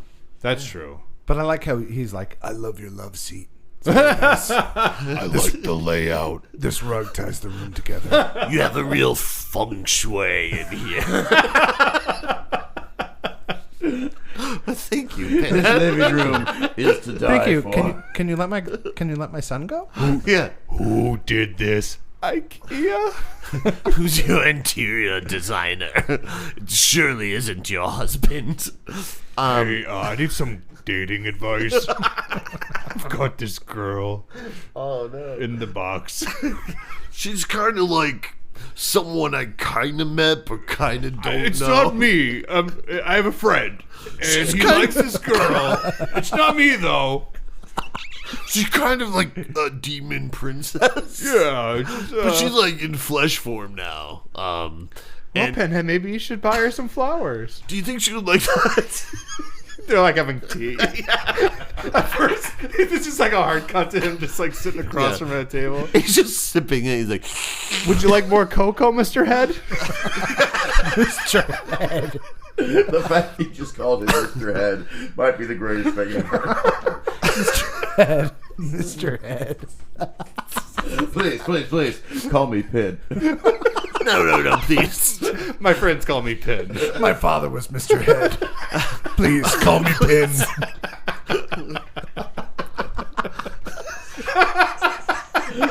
Father is Mr. Head. Just call me Pin. But seriously, who laid out this floor plan? Seriously.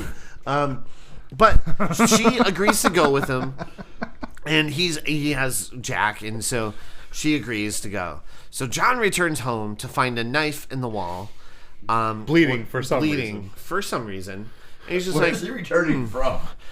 well, I guess he was in the building. He was lost in the basement like everyone else. Maybe he was on the 2nd floor of the apartment. I don't know. All this stuff will be explained when Alan Smithy does the audio commentary. Yeah, I guess Coming so. soon. Which 50 director's cut? With 9 hours of bonus footage. And you know what's funny? Alan Smithy actually changed his name. It'll just be 2 hours of. So John returns home and he finds this, and John immediately knows where to go. Yeah, because he does. He's like, "Oh, okay. There's a knife with the blood coming out of the wall with my face in there. Okay, I know where I Better should go check out. I better go to the basement. I better go to the 2.25 floor. Yes. Yeah. The sub base. So I don't know why I designed so many basements in this building. there's a lot of basements up in this. I So don't know much about architecture, to be completely honest. every floor is a basement, except the office, of course. You get into the elevator and it's just B1, B2, B3, B4, ground level, B5. What? What? Every floor you get off just looks the same. It's like a washer and a dryer. This looks like a parking What garage. am I in a parking garage? So John finds Pinhead, and Mr. Head. Mr. Head, and who PH has his family hostage. Please call me PH. PH. So he gets Jack on, and so John grabs Jack, right, and his wife, and they run, and immediately he's like, "I'm gonna put you in an elevator, like to the sun. You're gonna be fine." Listen, Everything's cool. we just all got back together. Now we can split up. Yeah. So I'm gonna put you in this elevator. Hit B1, Wait, B2, hold on. B3, B4. Go to the basement. Go to one of the basements, son. So there was an elevator gonna this find entire you. time. That's what you're saying. Yeah, there's an The elevator. wife could have been using the elevator for her dirty sheets. Yeah. Yep. But she didn't. The way he designed it, I would like to think that door that she I think walks it's out like of the is Willy in their Wonka's glass bedroom. elevator. It only goes sideways.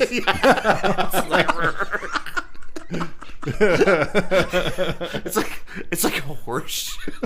It's just going just all through the floor. But no, I would like to think her bedroom. The rare Charlie and the Chocolate Factory reference. Awesome. So good. Perfect. Her bedroom has that link to the basement. So he built like a side wall of a basement. Like he's into basements. Like that's his. Let's just say there's nothing we can say about the basement that's not going to make me laugh right now. So he throws his son into an elevator. I'll meet you in the basement, son. And so It's in the basement, son. Which basement? All of them. the door closes before he even answers. And then you just pan to him and he's got the what? Which basement, He's Dad? just like his finger is looking over. Waving over which basement to go to. There's 22 levels of basement. He's just like trying to read which one to go to. You see floor 1, floor 2, floor 3, and then there's just like 30 options for basement. And he's like, I don't know what to do. Now John, he gets killed by Pinhead, but luckily his wife is able to figure out the box and Turned she into like a laser gun. yeah, she Oh yeah, because they split up, and then she's caught along with the Chatterer dog, right. and then she figures out how to open the box to send them back to hell, which is something you can do. Yeah. Which All of a sudden.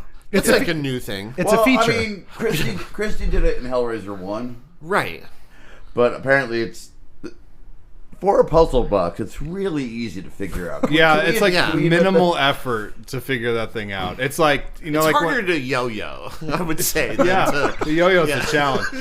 Well, the skill ceiling on the yo-yo is so much higher than the puzzle box. That's why it endured and Yes. got really big in the 60s. Yeah. So that makes sense to me. Yeah. But John gets killed, and his wife just throws the box onto the floor, and Angelique and Pinhead get pulled back in. It's weird though, because Angelique has all these chains that wrap around her and like pull her in. Meanwhile, Pinhead's like, "Whoa, it's a really bright light." Uh-oh. And we don't see like chains go around them or anything, but somehow they just get sucked in. Then we flash to space. We're back in space. And that lady just kind of like slumped. Starship Enterprise. Yeah. What's the lady's name? The Sandra Bullock? River. Sandra Rimmer. Bullock Rimmer. So Rimmer is literally at this point hunched forward, just kind of like looking Elbow at her on the watch. table. Yeah. And she has a little bit of gray in her hair now. And And then the box opened up, and all the demons got sucked inside. And then Oh, she now we're found at my the start of son the on movie. basement level 15.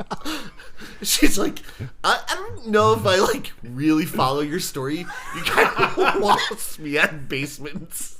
I mean, maybe you're just telling the story wrong, but like your house makes no sense. The architecture, like he was an architect, and he's like, yeah. I guess he's probably the most successful of everybody in the family. Yeah, Think 'cause about he it. made He made a whole space fucking station. space station. Yeah.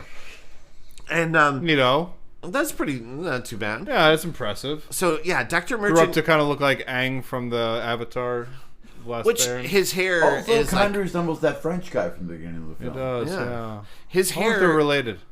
is like out of control in the scene because it'll go from like peach, like you know what I mean, like peach fuzz, to like a crew completely cut shaved to and then back. It's like It's really- called reshoots. I was gonna say He had like an afro for a couple frames. That was yeah, and you're just like, what's going on with this guy's hair? And continuity. Because again, hey, let's establish continuity from Hellraiser 3. But you know what? For the rest of the movie, let's not worry about it. Wing it. Yeah, we'll just wing it. not a concern. So Okay. eventually, Pinhead comes face to face with Dr. Merchant, and but beforehand, we see all the different soldiers. They hear this kid scream from inside this room, and rightfully so. They're like, we should Hey, get in there and we should check check this it out. out. Because this doctor. We heard a small child through a 3-foot steel door. It's funny because they opened the door and they saw a kid in there and they go, "How old are you?" How old are you? Nice callback. Nice callback. And yeah, so they did. But Good. Thank you. they go in, and the Cenobites, eventually just tear through all these soldiers. Like one by one, all the soldiers are getting killed. And that's when Pinhead comes face to face with Dr. Merchant. Again, Rory, thank you for audibly yawning directly into the microphone. You're welcome. Thank you. You're welcome. And then, and so we see, Pinhead's like really engaged. He's about to like kill Merchant. He's doing his thing. Yeah, He's And then monologuing. all of a sudden, Yeah. Merchant. Yeah. A big ball. Oh yeah. So he's like, oh, I'm about to kill this guy, right? And then Merchant turns on like a thing of Earth where you can see Earth from space, and then Pinhead just loses his shit. He's like, oh, Earth. Wow, it isn't flat after all. Wow. Yeah, he's a flat earther. Been there. It's a lot rounder than I thought it'd be. All those people on Earth, holy shit! And he just starts spitting out all these facts. And then slowly, Merchant's just slowly Whoa. backing out of the room. Yeah. Saying, keep talking. All right. And so Merchant slips out and he leaves like a hologram behind. And so, and then Well, eventually, I think the idea is he was never actually in that room Right. talking to Pinhead at all. yeah, it's just like a hologram. And I still like to just imagine him monologuing. He's just like, okay, just slowly backing out of the room. Like, And so, yeah, Dr. Merchant captures Pinhead and the rest of the Cenobites on the ship, while him and Rimmer escape on like this escape pod. Escape pod. And the ship then, so he's like, yeah, I'm not actually there. And so you see him and Rimmer, like a video of him and Rimmer on the ship.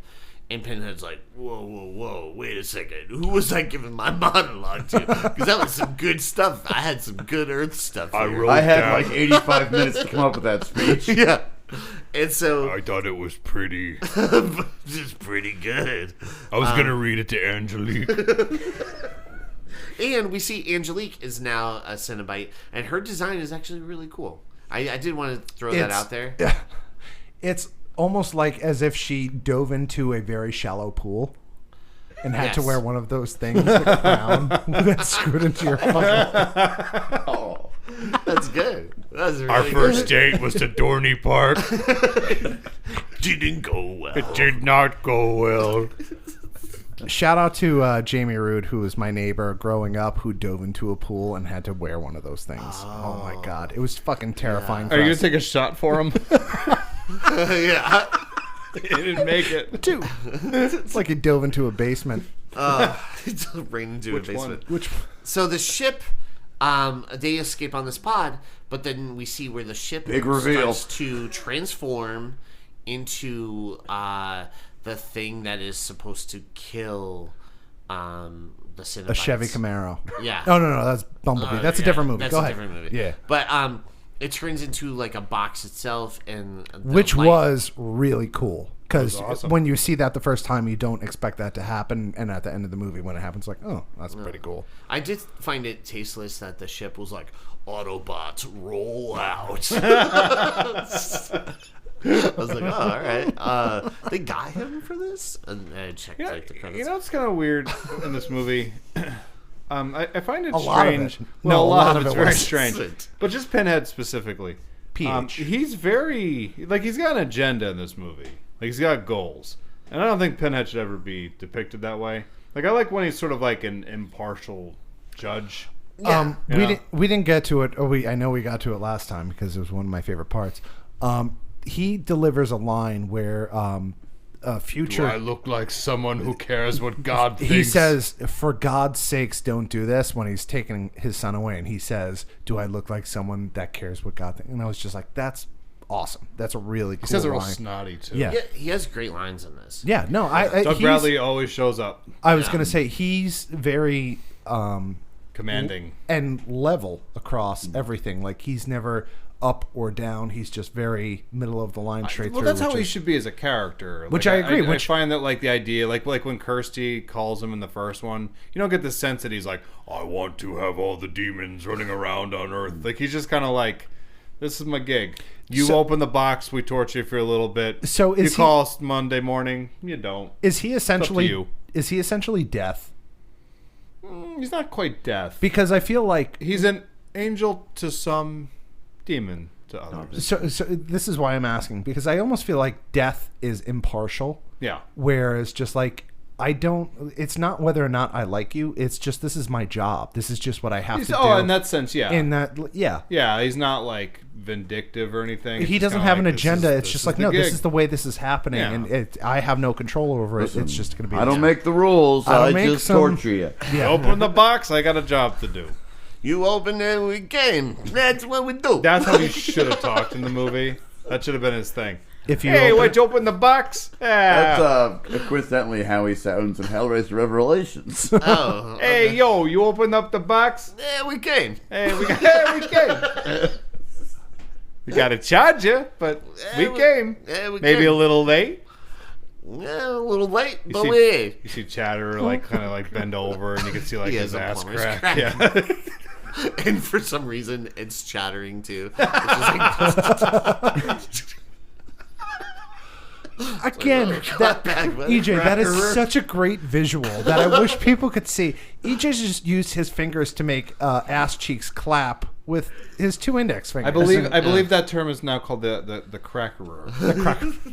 yeah.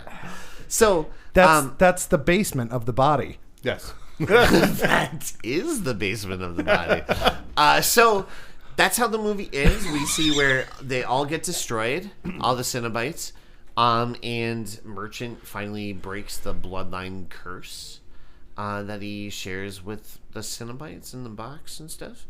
We think Question mark? question mark because part 5 happens and stuff. But yeah. So what did you guys think of this movie, John? You go first. Being a fan of... John, you go first again. Yeah. One more time. I mean, it's definitely not Hellraiser 2, which is a really good movie. This one's really convoluted. Wait, they made a good one? Yeah. Hellraiser yeah. 2. It's just as good as the first one, maybe better. Don't know. As Won't watch it. as Leo once said, it's 1% better than 2. Yeah. That's a great. Wait, was that his quote? When he was talking about Child's Play the one time, he said that Child's Play, the first Child's Play, was 1% better than Child's Play 2, and I'm like, That's yeah, a fucking about right. brilliant quote. Yeah, I'm like, it's, Yeah. You were in the room when he said it. I don't remember. But to be fair, I don't remember a lot. That's true. I don't remember how to save shit. he knows how to call out his wife on air though. She's going to be so mad if she cared about what I do. What if she's just like listening to this and he says that and just a little tear going down? Oh, She's like, I care. cracked her phone. She's got like a Freakquels t-shirt that she made him. Just standing in the aisle at We've got a fucking... Freakquels t-shirt we can give her. Yeah, we do. She would wear that I proudly. know she would. Yeah. Anyways, back to the movie. This one is really not great. Doug Bradley, as always, is great. Yes. There's yeah. ideas that could have been good, but it's very haphazardly thrown together. It's the death of the Hellraiser franchise theatrically, and most of the continuing movies from here on are just scripts that have Pinhead thrown in them so Dimension can keep the rights to the character to varying degrees of success. Like, I like 5. A lot of people Me too. hate 5. I'm a big fan of 5. 6 is just 5 again. What did I watch? 2. 2? So I watched 2 and then this was 3. 4. Or was this 4. Oh, okay. Yeah. Keeping in the even numbers. Yeah. Yeah. I find that a bit odd. Oh, look at that. That was actually Well, good. part 6 is basically part 5. John, but actually John, I love Lawrence you. Save your breath. I'm comes not back. going to fucking watch it unless they make me. No. Oh, we plan it. Oh, you're watching them all. You're watching all of these. This is your punishment. Yeah, go ahead. No, I think that for as far as like the thoughts on the film themselves, I think that film, I think that's pretty much where we're at. Like, before watching it, before we recorded it the first time, I'm like, oh, this movie's so terrible. And then I watched it and I'm like, it's not as bad as I remember. Yeah. But still, it's not great. No. Yeah, I would say the same. I remember liking it a lot when I was a kid, and then I never liked it. oh really? Yeah, I actually it was like one of the ones I definitely favored more than later ones, you know, and even over 3. I for some reason I was like this over 3, but I do enjoy it. It is kind of hard to understand. The layout of certain things, Like but- the building. yeah, and the continuity, and but at the same time, Doug Bradley is amazing. Adam Scott was awesome. I like John Merchant. I thought he was pretty good. And Angelique, I wish they just kept her as the antagonist. For- The more throughout I the watch entire it, the mo- more I'm like, yeah. that actually really gets me a little agitated because I'm like, man, she is so good. She's got a presence. Yeah, and she has a very strong. I could also see Screen her presence. going through. Was she in another movie or was this it? No, that was it. Yeah, I could definitely see her had they maintained her strength as that, like being, I don't want to say it, but like Pinhead's assistant and being like the person that does things for him, and but her being a main character moving on. Into, Dating is what you want to say. Well, no, maybe. But just her being in charge moving forward, I thought that she could have done that, but they were like, hell no. We're not doing that. We're not going to let I a think female have power. it's unfortunate that they stifled that character, like right in Yeah, the I middle think of that I think movie. when we talked about this, we were saying that like it almost feels like multiple movies were made by multiple directors, producers, whatever. Yeah. Which is apparent in this. You could almost see it like you could actually judge in a point like, yeah, somebody else took over from here. Yes. Yeah. Definitely. And Roy? Yeah, it's a weird movie. I kind of miss that time with horror movies where they wouldn't just immediately like reboot something if it didn't work. Like they would like make another movie and just struggle to find a way to justify the next one. Because like they get to 4 and it's so kind of weird, but they still tried to keep the continuity in place. Kind of respect that a little bit. Yeah. But yeah, there was definitely a better script that could have been made, and it would have been nice if they just let Kevin Yeager do his thing. Absolutely. But I know it was kind of the same thing happened with the 6th Halloween at that time, like with Harvey Weinstein. They Producer's were Cut. very like aggressive with tinkering with it, and Yeah. that one I think fared much better than Bloodline did, but Bloodline does feel like 5 or 6 different movies from like 45, and I'm using my quotey fingers, creative voices. And you know, as it stands, it's an interesting movie. It is not a great movie, but I don't hate watching it, and I love to see Doug Bradley whenever I can. So, you know, it's kind of like a middle of the pack Hellraiser movie. Yeah. If I want to ask this question, if you were DP of this movie, would you have been happy? Because I would have been thrilled because I loved the way this movie Did look looked. really good. Yeah. It looked really, really well well, done. that's like the other set thing. design of the spaceship was kind of And I know we made jokes about the basement, but the scene where she lures him down into the basement, that looks creepy. That looks awesome. The outside of the spaceship, no. Inside the spaceship looked really good.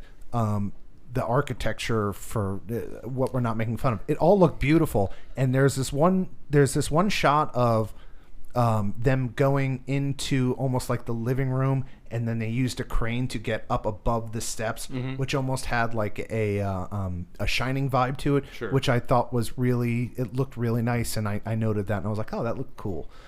But Well, you know what I'm thing. asking you? Would No, I you have know. been happy with this? I mean, like, that's the one thing I can say about those mid-90s horror movies. They definitely didn't make them look cheap. Yeah. Because even like again, referencing the 6th Halloween movie, I think that's like maybe the most Halloween feeling Halloween movie. It's got like awesome atmosphere. Yeah, It's shot it really really does. well. Yeah. And I thought this one, it feels so fragmented that it's like you can lose track of how good the movie looks at times. But it's not a bad looking flick. No, I think it looks good. I think it would Beautifully have shot. serviced the movie a bit more had they spent more time in like the 1700s France setting. I like that. think That was- They should have stayed there. That was more of my favorite part of the movie, was that era of it. If they maybe like had the bulk of the movie take place during that time period, maybe ditch the whole 90s segment because it didn't really do anything. There's almost like Agreed with that. Yeah, just you could have lose- left that out. You know what they could have done? If you take the 90s section out, you could have had something happen around World War One. That way, Angelique could have actually met him. Yes. Yeah. There you go. There you That's go, boy. good. You got Yeah. this. Making better movies. Look at us go. Hey, hear that? Alan No. Smithy. No. A dog. Hey, Don't mind dog. if I call you A dog, do you? There's got to be some way, right, that the box got from Jacques to World War One, right? Well, there's multiple boxes. That's been that's that's true, been too, yeah. established. So that might, like, the one that he made might not even been the first box, because in Hellraiser 2, Chenard has like 5 of them. That Oh, was yeah, that's that was absolutely- also one of my thoughts, is that like when he's building the toy and he creates the thing that his wife is completely unimpressed with, like he said this is a specific design made for someone and it's to their liking. Yeah. How did he know that that's what the box is supposed to be? Like, how did that guy with the wig and Sure. Evil magic, Unclear. okay, it's fine. But yeah, I wig and, powers. and again, I want to go back to, I thought his character was more terrifying with the white face Yeah. and the wig and just super creepy. And if I'm going to tell you right now, if you have a long nail, that creeps me out. There's one like a coke nail. like You know a what I'm coke talking nail. about? If you have one of those, I don't care who you are, you're giving off a creepy vibe with that. Oh, well, that's good to know. right. So So with that I'm gonna being keep my said, hands in my Have you pocket. if you seen can it? Having if you grown can up. trim that, EJ, thank Right. you. Don't listen to him, Makes me Wolverine. No, I would say this. Let's fucking like go. a little bit of the mishaps or misfires in this movie was killing that rich guy off first, Yeah. because he was such a great character. Interesting character. Yeah, a very interesting character that you kind of Yeah. wanted more Yes. of that. And it was creepy looking Yeah. already without, like he wasn't meant to be creepy looking, but Mm-hmm. the way his makeup. Let alone and- killing him off screen too. Yeah, and they kill him off screen. So Yeah, That's you didn't what I'm even get to saying, it's see kind that. of like an Angelique thing.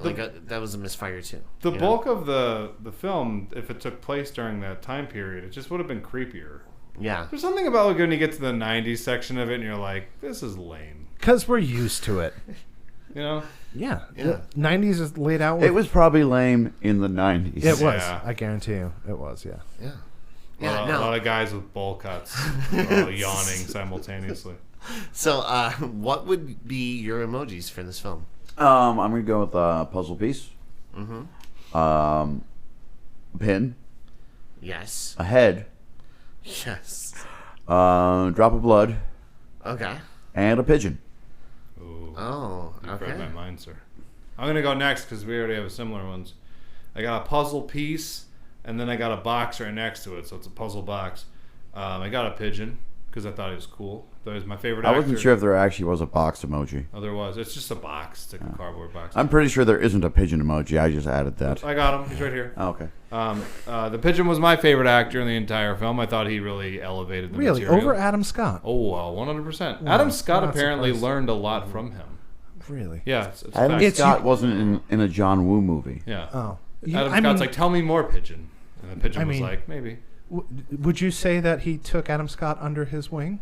Bam. Wonderful. Oh, I'm out of here. You're welcome. Good. I'm gonna go home. So then I got a chain. I got a drop of blood. I got a pen and a yo-yo.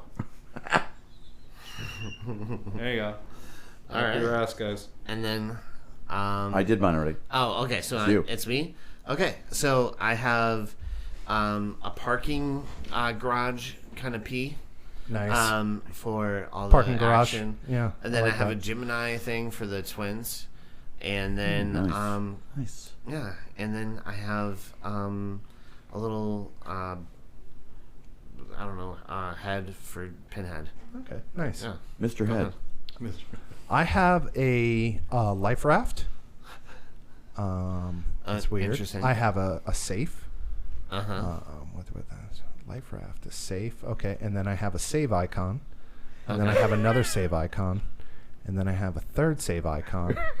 There's nothing but save icons here. Yeah. I don't know what to do with this. Oh. I know I Did someone send but those to you? no. The thing is that I had my emojis, but I didn't save them, so I don't have. So maybe there's a valuable lesson in that. Guys, again, I'm so sorry, but let me No, tell you it's something. okay. No. Actually, but I was gonna say, like, this. I think so, Well, too. here's the thing: is that when I talk to everybody about this, and I feel really bad about this. This is not the best podcast in the world. This is just a tribute, and I laughed really hard through this. Like my cheeks hurt from this. Like there was a lot of good stuff in here, so I'm happy that we were able to salvage something from this. And Jon Snow, thank you. My for taking unprofessionalism, thank you for doing this again. Yeah. I really appreciate it, and yeah. I don't. But we are gonna refer to this as Vince's version. yeah, 2.0. it's gonna be Oh my God. Freakquels, Hellraiser, Bloodline, Young Vince's version. Yeah. He re-recorded the episode so that he could feed his family. Wait, what? And the joke's on you because they'll never be fed. We've been funneling your Yeah. your cash. I forgot. I Swiss wanted bank to, account. I wanted to mention to you guys, I'm down to one daughter now. Thank you. Well, Oh, cool. Yeah. makes you probably appreciate her more. Yeah. Yo, Did you have to eat the other one? Or? Yeah. Oh, okay. You well. do. You use He what wasn't you even have. hungry when he It's- did it, though. That's a weird thing. He's just a weird guy. Yeah. He's just a weird guy. She's He's just a weird dude. How old is she? Yeah, you know what the weird thing is? I burned a couple $100 bills On your And way I was over like, here? Yeah, I was like, this is for Vince. This goes out to him. Hey, you could have gave it to me. I mean, that's also an option, but okay. He did that, and then he did a bump from his coke nail. My coke nail. Yeah, his So long coke nail. I was like, I'm spite just you. burning through money. Ha ha ha. Can I ask Jon Snow some questions? I asked him last time, absolutely. and I want to ask him some stuff because I'm a really big fan of him. What is your That's favorite? all we have time for today. What is your favorite song to perform? Oh, that's a good song. That's like asking you what your favorite kid is. Oh, I'll tell you that. I mean, It's- I don't have kids, His but I only mean, living one. but I do have a lot wait, of go songs back. I Wait, perform. go back. Tell me more. How about You Love Kids? Tell me. Well, I love kids so much that I paid No, a Tell me medical. your song. No, go back to that.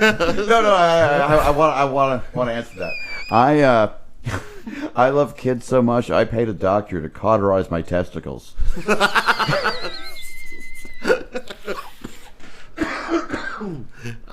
But yeah, what song? Literally, that's such a great question.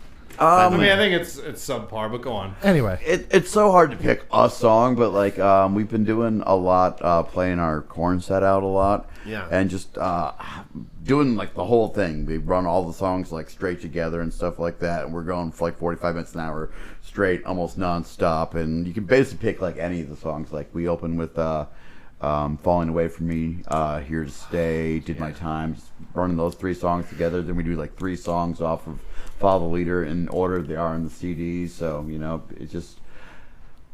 I think Rory made this reference earlier, talking about when he's seeing that one performer.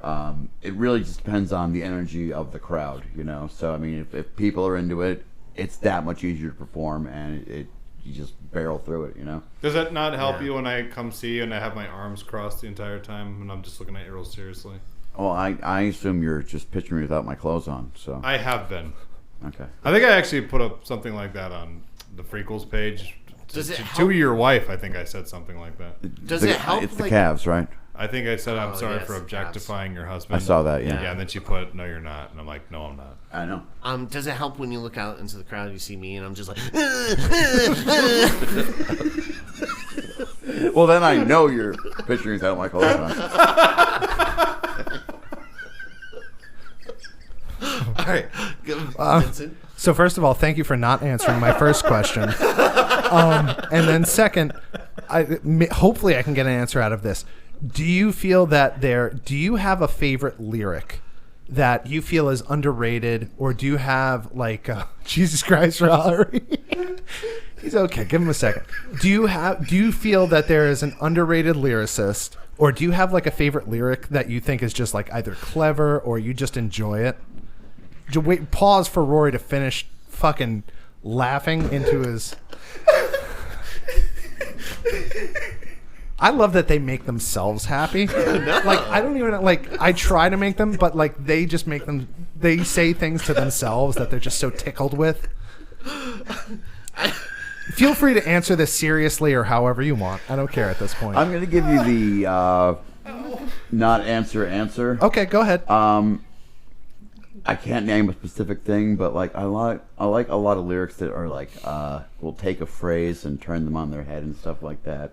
Marilyn Manson does that a lot, and especially like the mid stuff of his career, where like he'll take like a common phrase and turn it around. I did that a lot with a lot of the original songs I wrote back in the day, you know. So, can I name a particular lyric off the top of my head right now? No, because it's like 12:30, and I'm losing my mind. Holy shit, it is.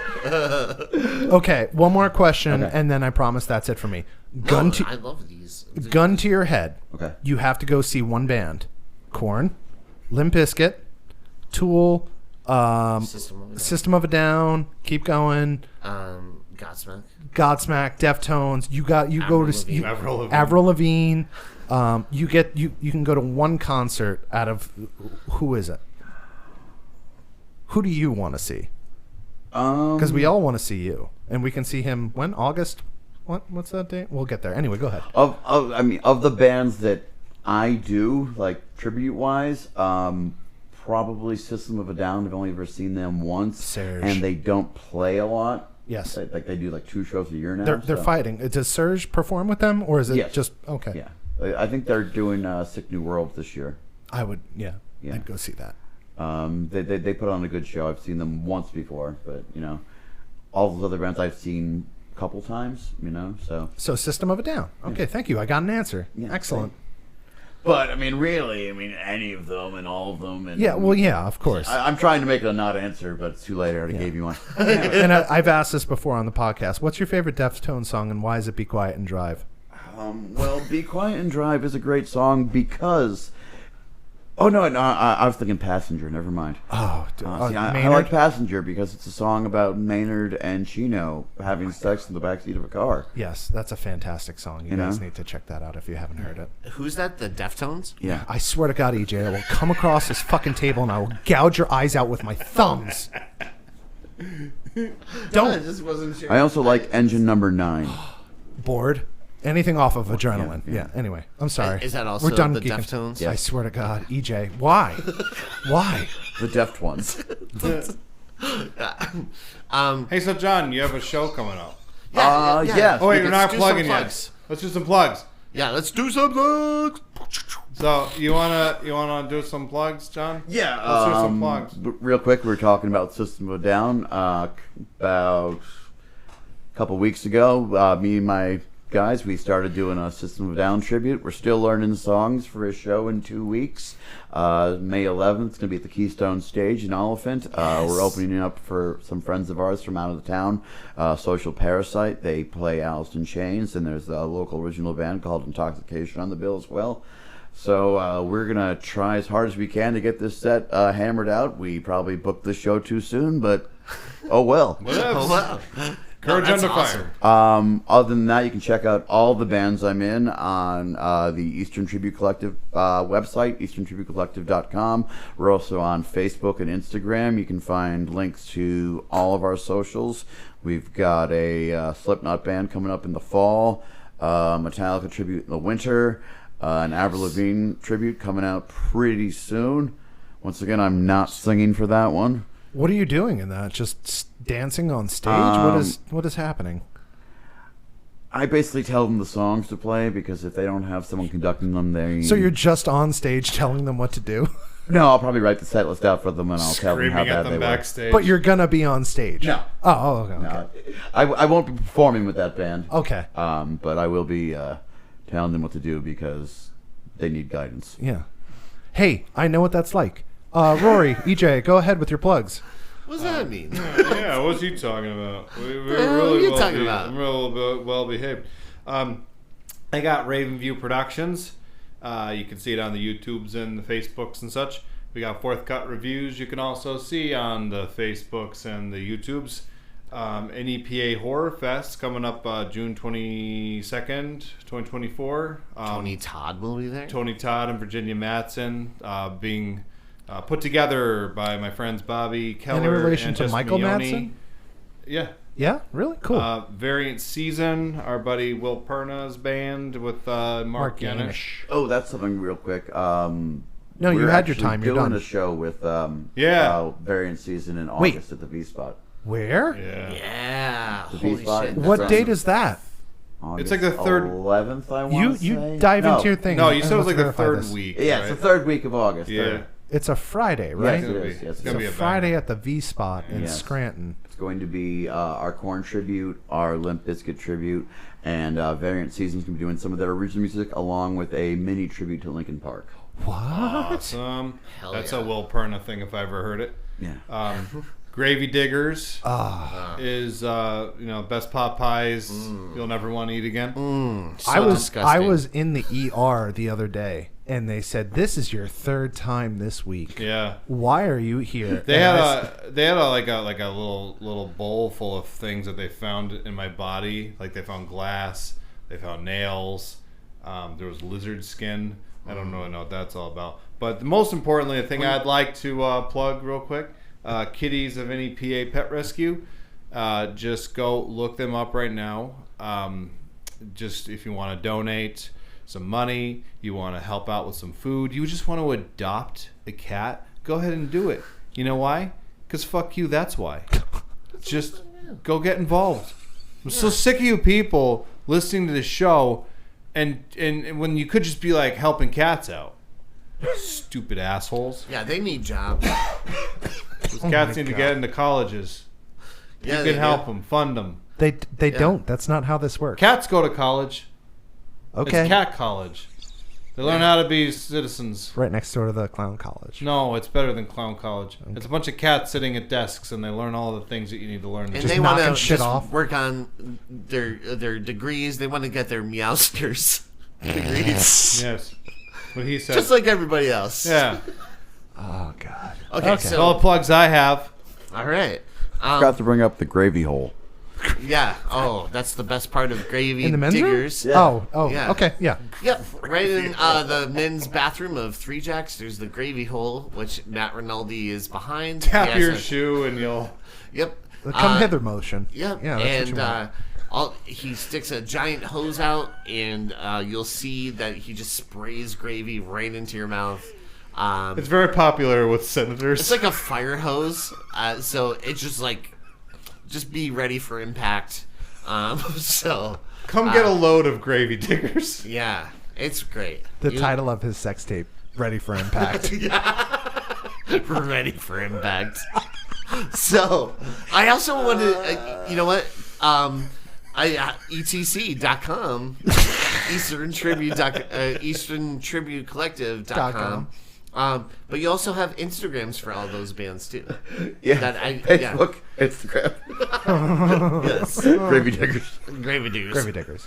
So yeah, guys, make sure We don't to have check anything out. to plug, but I just want to say hi to Elle. I feel like we should. Oh, wait. Or should we not? Well, we got to plug Three Jacks. What's the burger of the month for next month? Oh shit. Wait, what month are we in now? Oh. We're in April. April. You can May's edit like all this out. next week, May. isn't it? Yeah, May May. is what is May?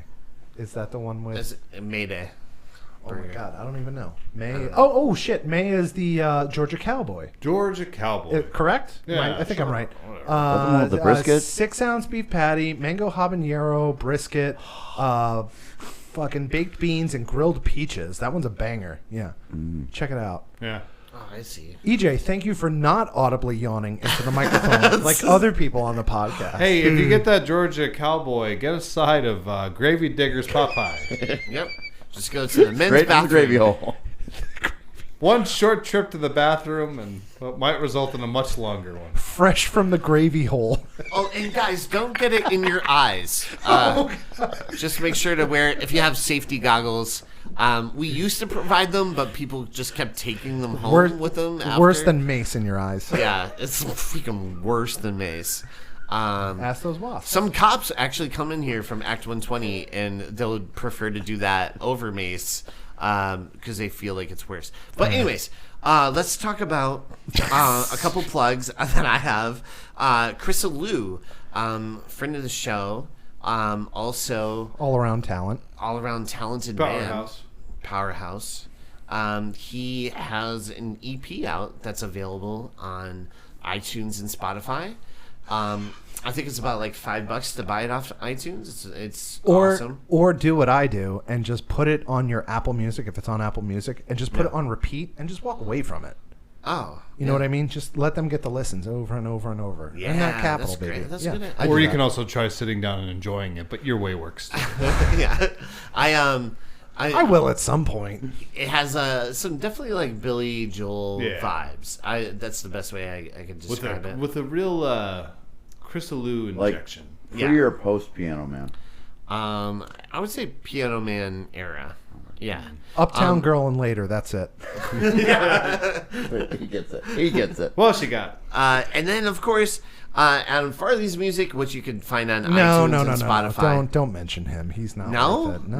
Not at Oh. this point, no. I'm over He him. sent me some interesting photos of you. I don't want to hear it. He was outside your house, I guess, and Yeah. he was taking pictures. Yeah. And then he captioned it Sexy Beast. I don't know Yeah. how or why, but anyway. Yeah. Yeah, but I get it.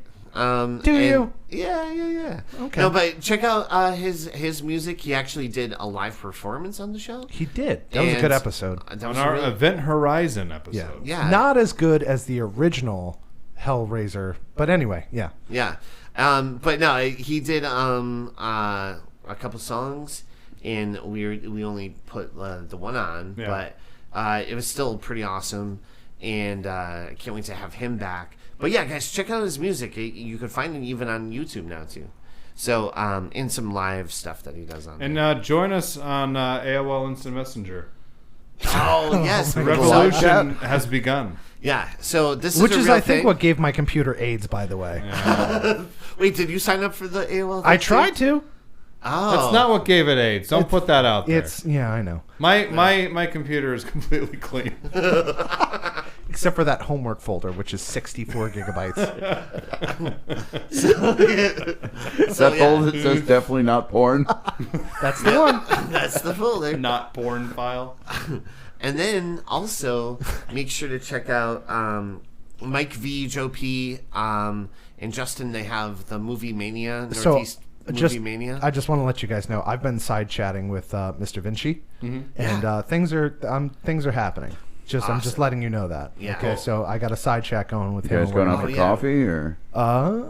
It's getting serious. I'll see him on the other side of the gravy hole. Oh, right. You hear that, Mike? Bring the goggles. Not only does he hear it, he feels it. Open wide.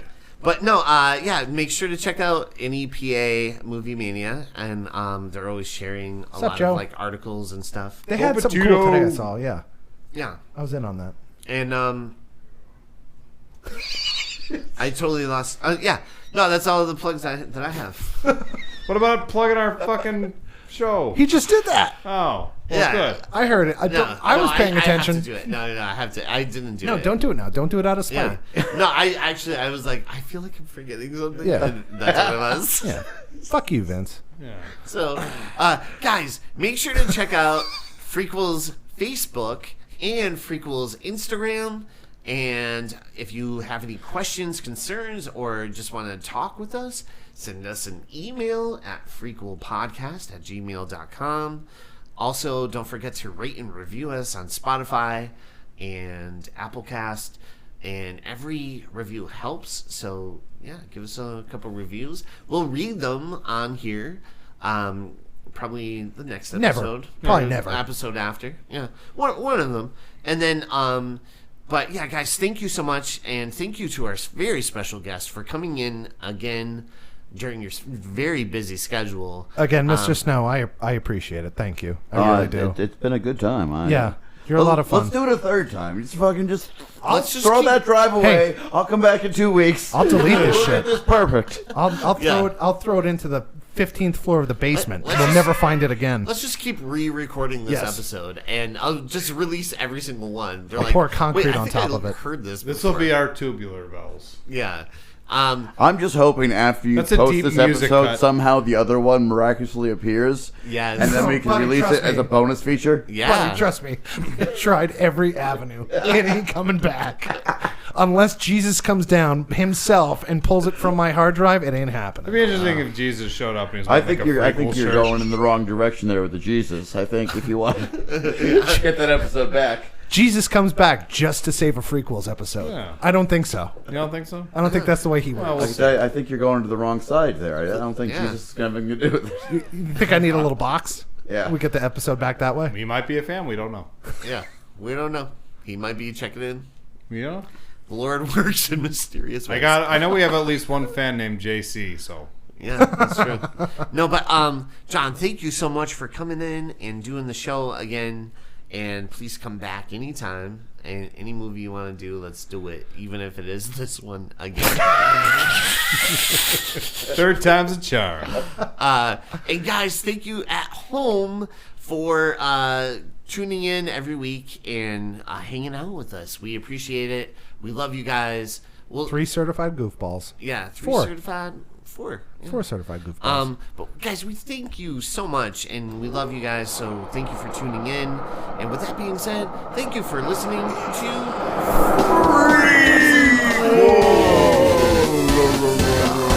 How old are you? I'm 12. Fuck you, frequency.